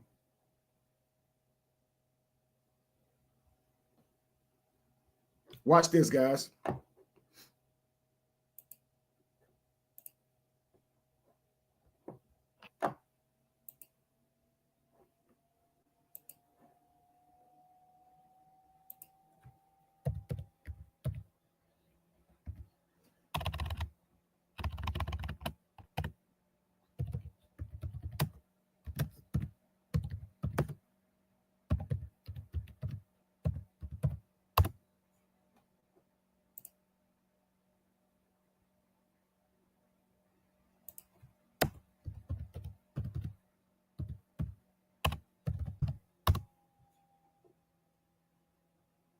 Now, I want you guys to see this. If you ever notice, judges step up on 3-tier high platforms, okay? 3 tiers, always 3 steps to get up to their platform and where they do their law from. This is uniform amongst all of them. And you may ask yourself, why 3 tiers? Okay, you can't see the third one here, but there's always 3 tiers. I wish I could see a better look at that.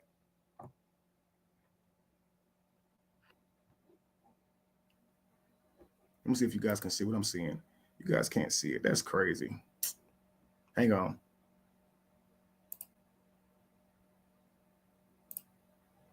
One second.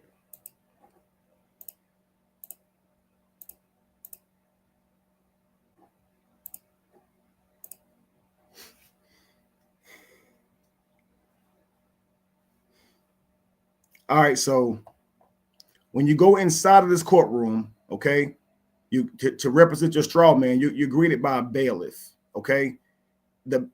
When you get into the courtroom, the judge steps up onto a 3-tier platform. Every one of them is going to have 3 tiers, okay? And then they're going to bang their Masonic gavel, okay? And they're about to deliver the law.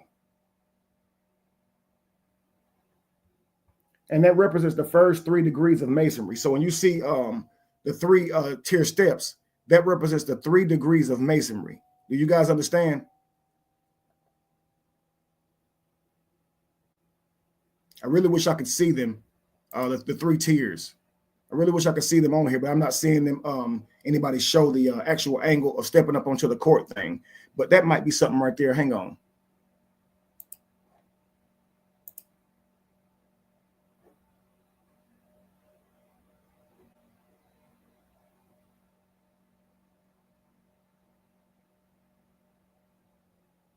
Well, that's something else. Let me see if I can type in judge's seat and it show it to me.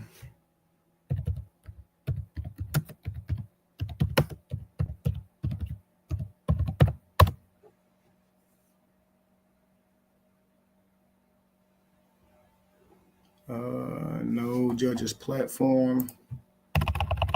If you go into a courtroom, look, guys, you'll see it. I'm going to move on because I don't want to sit here and hold y'all like that. I just try to find something, but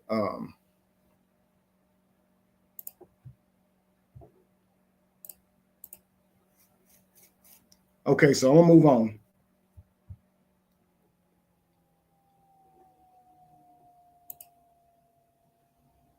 So when you go into Catholic and Protestant churches, their steps are also 3 tiers high, representing the 3 degrees of Masonry. This is everywhere, guys. Well, on TV shows, I can see the steps up 3 before sitting. Absolutely. This is everywhere, family. Okay.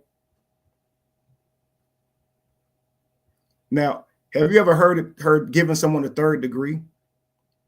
The 3rd degree. I know you guys are associating that with like a 3rd degree burn. He's making it hot for him.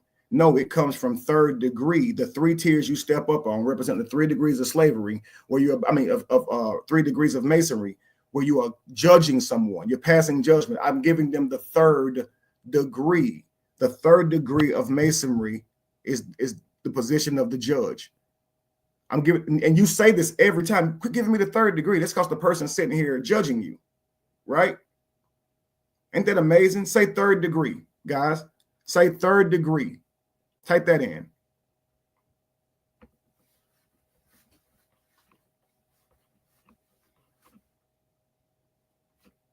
Now, when you talk about the 3rd degree, this is when to go into the 3rd degree of masonry, it's where you ask a series of questions, and based on your answers to those questions, you are allowed to enter into the 3rd degree of masonry. So it comes from actual Masonic terms, and it was adopted by court terms, or was it adopted by court terms, or is it all masonry? Don't shoot me, please. Don't hurt me, y'all. I really love my family. I didn't say it was. I asked you, was it? Was it? Is it all one, or is it just they're learning from each other? I just asked. I just asked a question. You know, you ask a question, you're going on a quest. Just took a trip. I'm just taking a trip. I'm just taking a journey.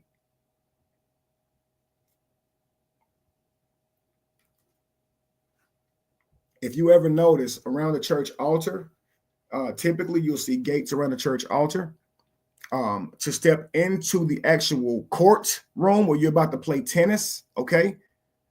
The back and forth of litigation, when you step into the court, why they call it a court is crazy, because it's a game. You're about to step into this court and do this game of litigation. So when you step in there, family, just get ready, okay? Hang on, it's something I was about to say. Let me think. Let me get my mind right.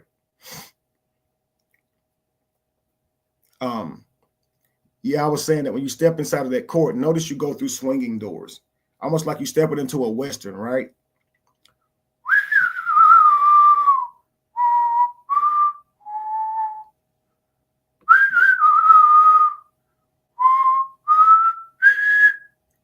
Why those swinging doors when you walk through?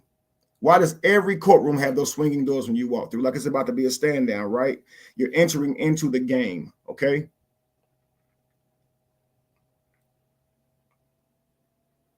Now, when the preacher walks out, he has a robe on. Now, let's look at this, okay?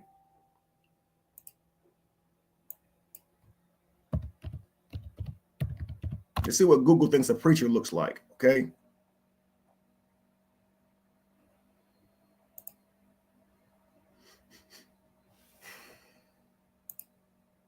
So the preacher steps out, he has his robe on, right? And typically in church, he's going to come up on a 3-tier platform.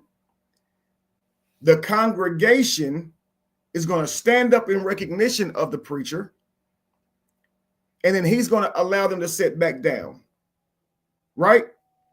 Now, notice this robe he has on. Long sleeves, like wide sleeves for the wrists. They don't grip the wrist. They're kind of down from it. You know this type of robe when you see it, right? So why is they wearing this robe? Why the three-tier platform? Why the costume idea for this particular title and service? Why? We're just growing up in the world and never questioning the why to it. Why is this his uniform? Why does this man put this on to come out and stand in front of people? Why do we have to stand up when he comes out? Why is he stepping up on a three-tier platform? Why? I say asking questions makes one wise, because, you know, you have to start a question with why, right? I ask a lot of questions, so I'm all kind of wise. So ask questions, family. Why is this man wearing this? So if you look at a judge now, similarly, right?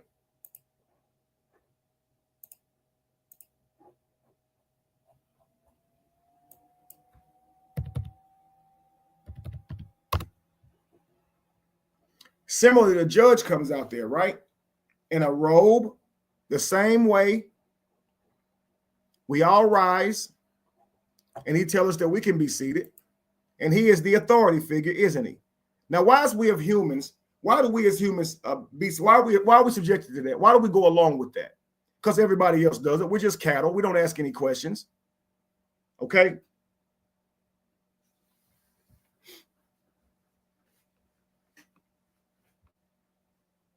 Now, imagine this. Let's do this real quick.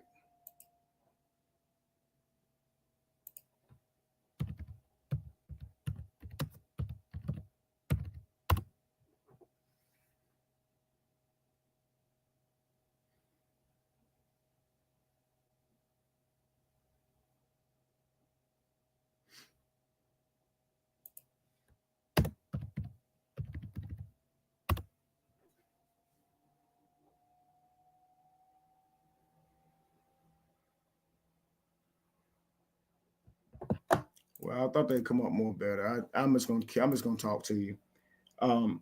When you notice, the judge goes and takes a recess like the breaks in a tennis game, because you're playing the game of tennis. Okay, tennis, 10 commandments. Okay, you got the lawyers who play the dialectic protagonist, and while they are in the court dialoguing. Each person must place their hand on the New Testament. Think about this before they give their testimony.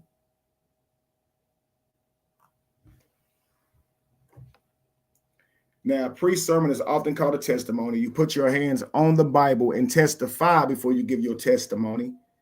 Are you seeing how these things are uniform? When you go to church, they be like, give us your testimony. You stand up in church, you say, give us your testimony. It means tell us about your past. When you go to church, when you go to court, they say, provide us with your testimony. Isn't that crazy?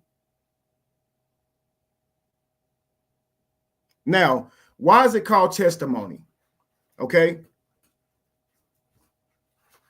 The root word is, of course, you think testify, but testimony, the word moan comes from the word moon.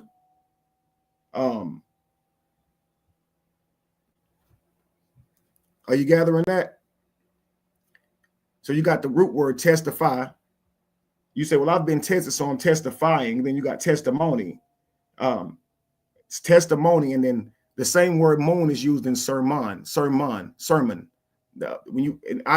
be a whole different lesson to show you how moon translates into mon, and it's put into sermon, and of course testimony, money, things of that nature. But I'll show you a different day how these words are derived. But that'll take us a whole different place.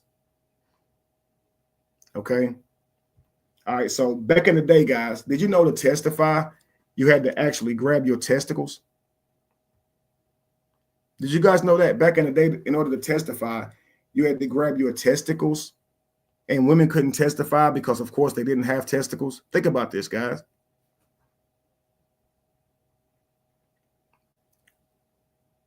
Is that not some secret society type crap? Just think about that. You have to be a man to grab your testicles. So that's basically saying you have to be a man to assert yourself, right? To stand up for yourself. You can't give testimony unless you have testicles, because you got to grab your. And I'm gonna tell you what's crazy. Some people still do that today. When they standing on business, their hand kind of goes down towards their private parts, like in an attempt, like rappers do that. They I'm really for real. Like when rappers come out, they be like, yo, they start rapping this shit, they reach and grab their testicles before they do their testimony. Some shit like that. It's like a way to establish your manhood. And so women can't testify because it's a man. This is where you see that misogyny is rooted into the government, right? But women have boobies. Come on now. That's crazy mean. That's nasty work. Michael Jackson, right? Michael Jackson, that's he the king of that.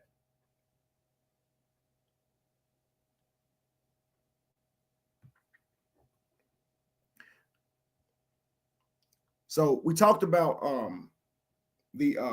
I was today years old, right? And did you guys know the gavel is a phallic, which is you know what a phallic is, right? You guys seen an obelisk, right? Let me show you something.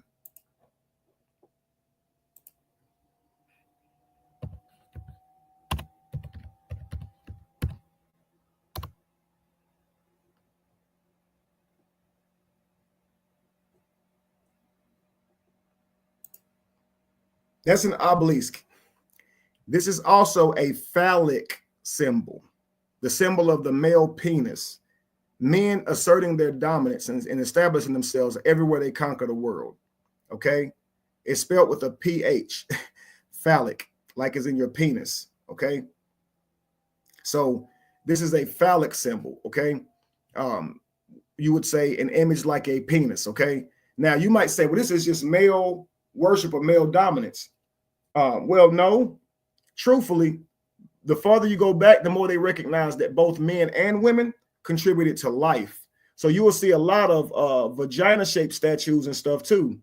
And so the phallic was also giving man his credit for his creation, for his contribution to creation. So it's not always a negative thing when you see the phallic symbol, but when you see two of them, beware. Okay, but this image is definitely phallic.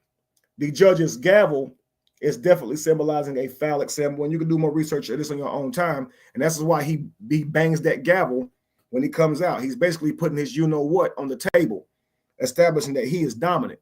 And in order for you to testify, you got to grab your testicles too. Yes, it's symbolic to an erection. Absolutely. There must be an erection before a seed can come forth. So back in the day, this was revered. It wasn't seen as disgusting or perverted. Life and how life was created was revered. Still to this day, the vagina is still revered, but the penis is kind of looked at as like, get that thing away from me. But if you look in nature, you can see flowers and rose petals and plants and a lot of things resemble the vagina. And we always look at it as it's beautiful. It's simply because that's just nature. Those things that we recreate with are going to symbolize those. It's going to look like that. It's just what it is. But we have held those things in high regard all through nature and all through history, I should say. And you can see that as you look back at it, right? But the gavel is a phallic symbol. All right. But back to what I was saying. When the person is in court, the testifier or the witness or whatever is about to speak, they have to swear in. And when they swear in, they have to put their hands up, palms out in court. They do this also in church. Why is it similar, family? In church, it's common that you put your hands up just the same way when the preacher's praying for you. When you go up to him, he puts his hand on your head. It's common for your hands to go out in complete submission and pledge yourself, right? Why are we doing this? Does the Bible say do that? Or are we doing this simply because we're seeing it done? And we're just mocking it. We're just doing it, copying it, mimicking it without even asking a question. Isn't that crazy? So when you go to court and you swear in, you got to put your hand up to God, palm out. just like you do when you're under arrest. Okay? When you go to church, you submit yourself the same way, family.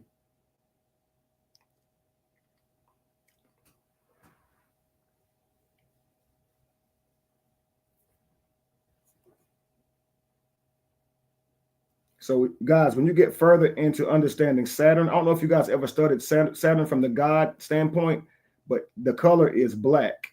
And that was the god of one of the many different Semitic tribes, where the symbols were square.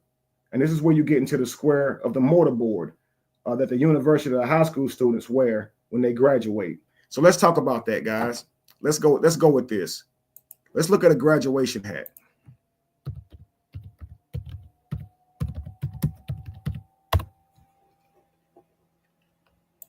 Can you guys see that?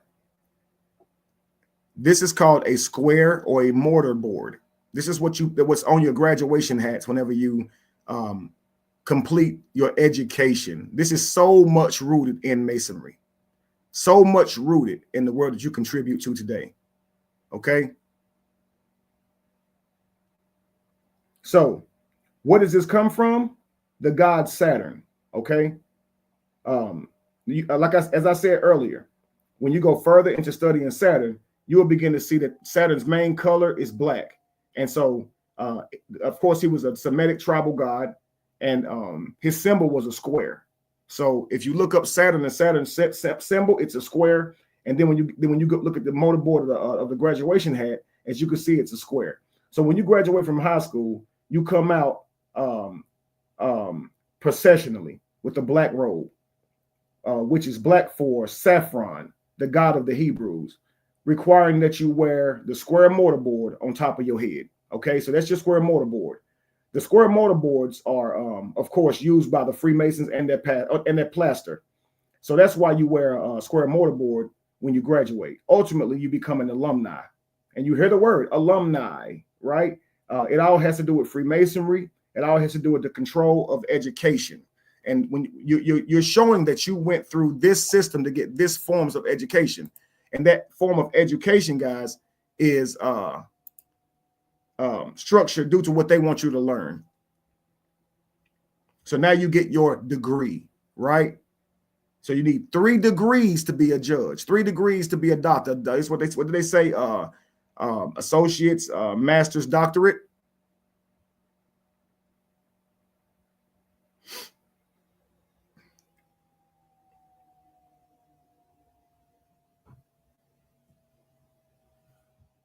I'm just giving you time. I'm just letting that breathe.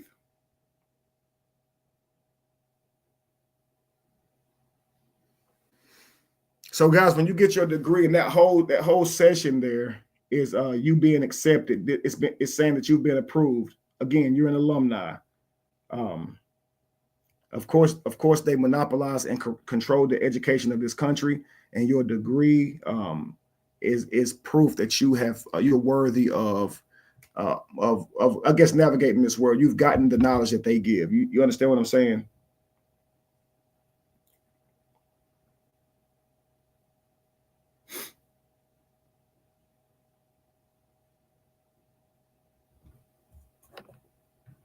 Hang on one second. I'm looking something up real quick.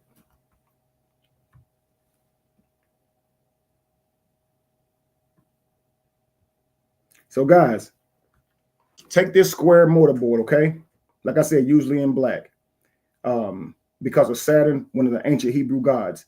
This is the same black used on the robe of the judges that the judges wear when they're about to throw you in jail, because black represents Saturn, and Saturn is the old Semitic god.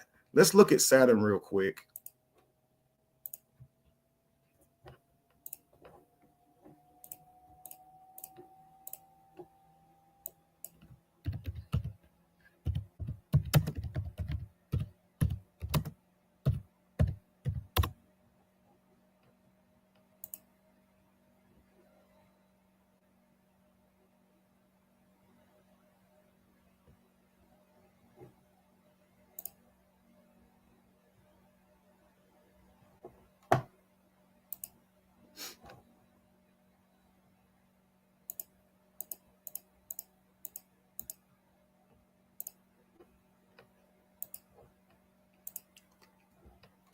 Okay, the Saturn, the god Saturn, generations, dissolution, wealth, peace, agriculture, periodic renewal, liberation, and time. Notice the background is black because Saturn, of course, they said it's associated with black.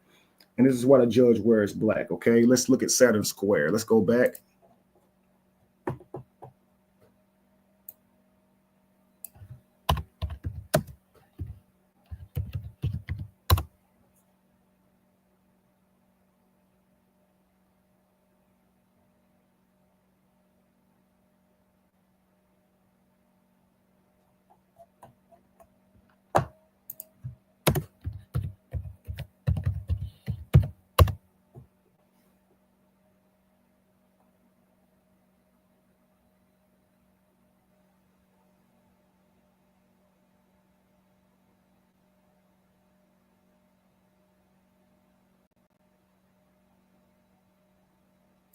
I'm looking for a certain image. I can't find it. I think I will move on, come back to it, try to give you guys an overview. But either way, guys, if you notice, churches and courtrooms look the same today. How many of you guys know? How many of you guys know that when you're in a courtroom, you can't just get up and walk between those swinging doors? And how many of you guys know that when you're in a church, that platform is off limits, right? You just know it, right?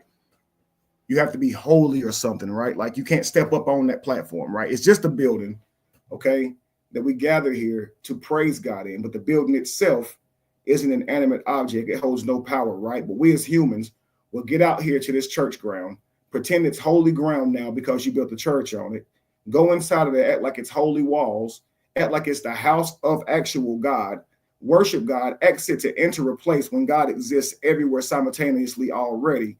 Come into this place, you'll call it a house of God, and you'll believe that that platform now is now holy. And this is all happening inside of your minds. None of that makes it exist in reality. Because this is a church, it's now holy ground. Well, where does holy ground end? Because my church had a house right beside it. Does the holy ground stop before the house? Because we're all on earth. Where does holy ground stop? If you ask me, it's all holy ground because we have died and we're back in that ground. You're walking on ancestors, you're walking on animals. So everybody's walking on themselves, the history of themselves. You are the very dirt you walk on. It's holy ground. This is where we all go when we pass away. That's why it's holy ground. But it ain't holy ground because you built some building on it and put a cross on top of it. Stop it. Stop. We put ourselves under spells, actually, guys. Okay, and that's just one frame of a spell. You're like you're in a cage, in another cage, in another cage. You ain't never getting out. You ain't never getting out because you in 24 or 25 different cages. Where you got to keep coming out and keep coming out because it's always another frame of mind that they put us in that we got to break through. It's so many, family. But yeah, only the priest can go up there and officiate. Only the judge can go up there and deliberate.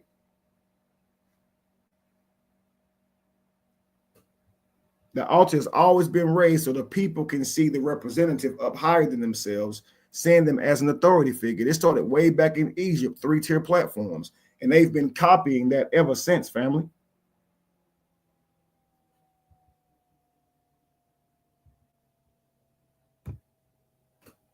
We about to really get into it, though. Hang on.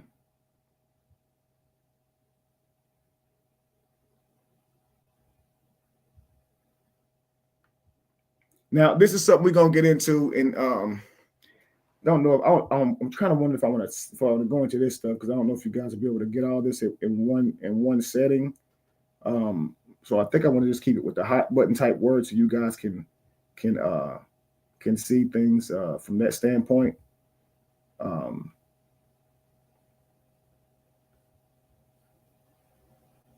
on, let me think.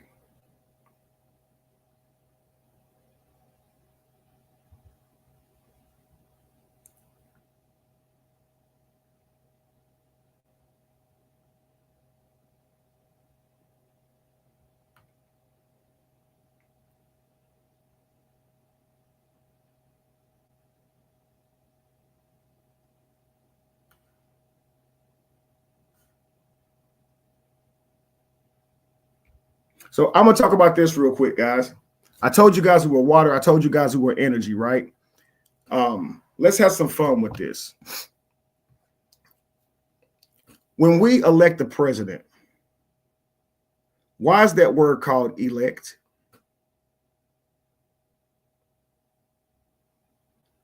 Now, again, we are energy, family. There's energy that flows throughout your whole body. You are on the hamster's wheel creating energy for the government. You work for money, but that's just the carrot in front of you. What you're doing to get that money is the energy that you create. In fact, when you get a job, you are contracting your energy for that payment. Here's what I'm going to do for you. Here's what I expect to be paid. Here's what I'm going to pay you. Here's what I expect to be done. Right? Peace, sissy. I'm on here just teaching, breaking some things down. Welcome in, love. That's my sister, everybody. Give her a hand. Miss Foster's Family Values. Give her a share. Give her a follow, too. It's my baby sister.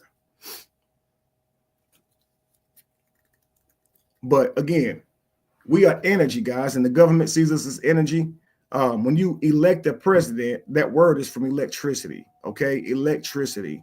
And this is why you have to vote. Now, you might say vote. The word vote and vote sound eerily similar, right?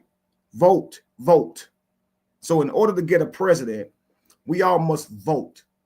And where do we vote at? At the polls or at the posts. I want you guys to think about this, okay? Or at the terminals. You are putting your energy that you should be putting into yourself into someone else when you give them power over you, okay? So what happens is you want to put someone in power over you, right? A president, one who presides, not one who actually has the power.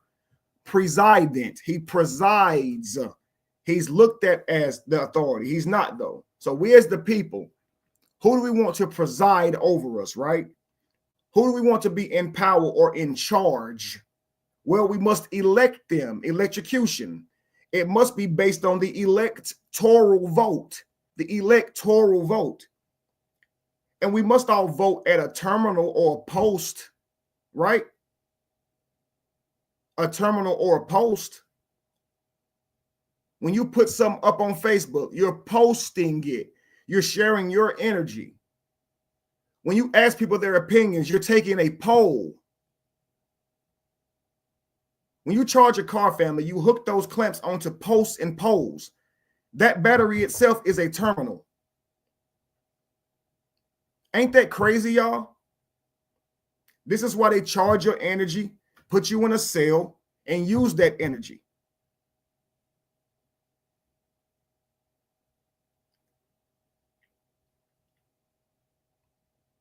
Is this making sense? You have been charged with a crime. Freeze. Now you have to stand still. Freeze. That's what they say to you because they know you're water. They know your energy. And they use our energy. So the very language you speak is all around you. It's in the system that we have. And it's very important that we learn this. And this right here will be the first step to waking up from your illusion. I've been amazing, Lakeisha. Thank you. How have you been? So I'll say this. When you look at your education system, it came from a guy, I think his name was Pavlov. Let me see here.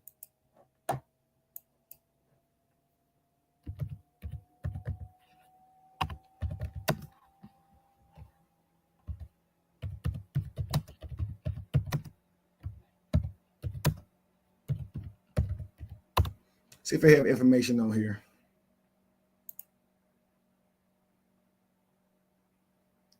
Pavlov was his name. Hang on.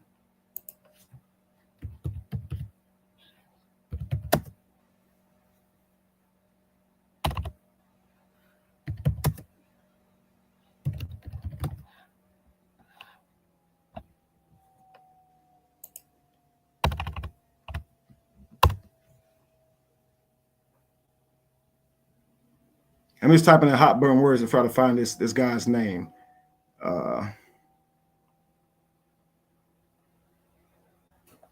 Goodness gracious. I'm going to figure it out, guys. Give me 1 minute. I'm going to figure it out.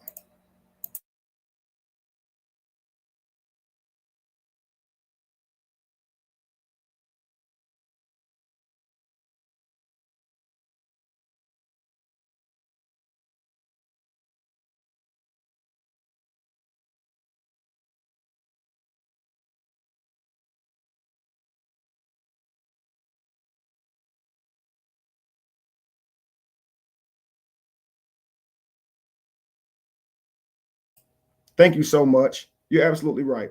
Ivan Pavlov. That's perfect. Thank you so much. Listen, just look at this, guys.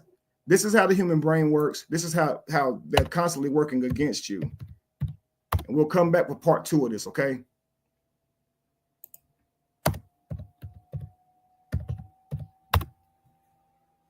Ivan Pavlov, he's a Russian psychologist, okay? Ivan Pavlov was a Russian psychologist in the Soviet Experimental Neurologist Project, known for his discovery of classic conditioning through his experiments with dogs, okay? Now, you guys can look more into Pavlov, okay? But what Pavlov did was he trained his dogs to eat only when he rung a bell. And he would ring the bell, feed the dogs. Ring the bell, feed the dogs. Ring the bell, feed the dogs daily. And now he would ring the bell, but there'd be no food. But he noticed the dogs would get they start salivating, get hungry as soon as the bell would ring. Okay. And so he learned that he could trick their minds into getting hungry when he wanted them to. Okay. This was adopted from Ivan Pavlov and put into the system that you guys went to school in, that I went to school in, that I did not allow my children to go to school in. This is why they ring bells in school to this day, family. This is why around lunchtime, your ass already starving. And you get up every day and through lines like kennels, you guys go like cattle, stand in line to get your food. This is human conditioning. And they call it education. So the school that you go to, they even misspell that shit, school. That should tell you something. The literal place is about education, and they don't even spell that right. You understand? So you go to school to learn subjects that they wrote how you're going to learn them. It's not even true. They teach you what they want you to learn. They don't actually teach you skills to survive in life. They don't teach you how to understand credit, bank books, buying rent, creating a business, how you're going to function in life. Now, they want you to learn math, history, calculus, things that may be irrelevant in your actual life. They're not trying to create people who survive in this world. They're trying to create workers. And we send our children to them to train them. Most of us don't homeschool our children like that's wrong. They're not social. They're not going to get to be social. Well, you are going to miss a little bit of that. You got to work a little bit hard to get your children out here with people. But they have no life skills. You're right.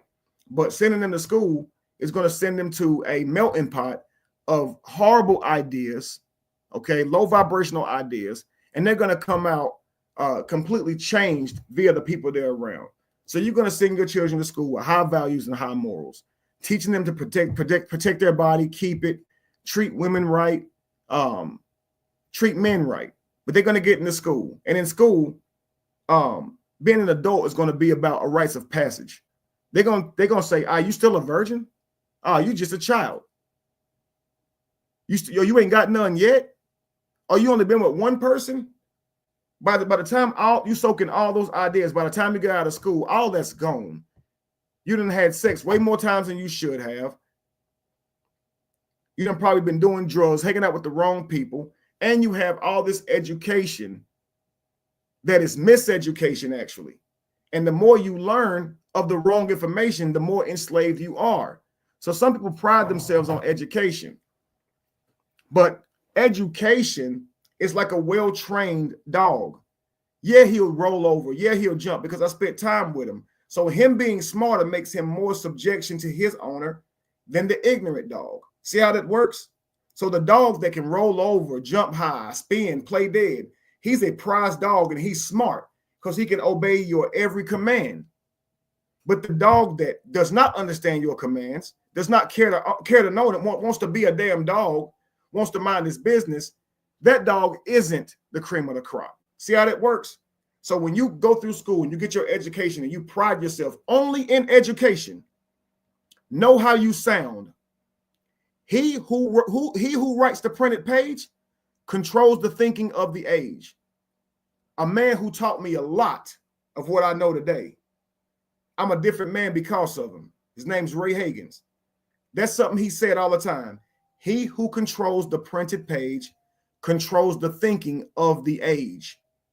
He who controls the printed page controls the thinking of the age. Think about that. He who controls the printed page controls the thinking of the age. Here's another quote that brother said before I get off here. He had 30 years of school, I believe, okay? One of the most intelligent men I've ever met, okay? Me and this brother used to work side by side, teach together, everything. This brother said he went through 30 years of education only to come out with someone else's mind, someone else's idea of the world, only being able to process things through someone else's perspective. And that's when he began his mission to truly begin learning. And he is one of the most powerful brothers I've ever met in my entire life. Give it up for Ray Hagins, y'all. He set the spark in me. Didn't teach me all of what I know, but he set the spark in me. And likewise, I'm trying to set a spark in y'all. If what I'm saying intrigues you in any way, you want to learn more, you want to grow, understand that knowledge is not always in education, okay? It's in your awareness. And the more you become aware to the world around you, I watch him too, great. The more you become aware to the world around you, the better your chances are for breaking free from this false matrix that you are accepting due to your unawareness and your ignorance. Wake up, Neo. Wake up, Neo. You're in a dream, Neo. You're sleeping, Neo. Wake up. Come back for part 2, family. Peace.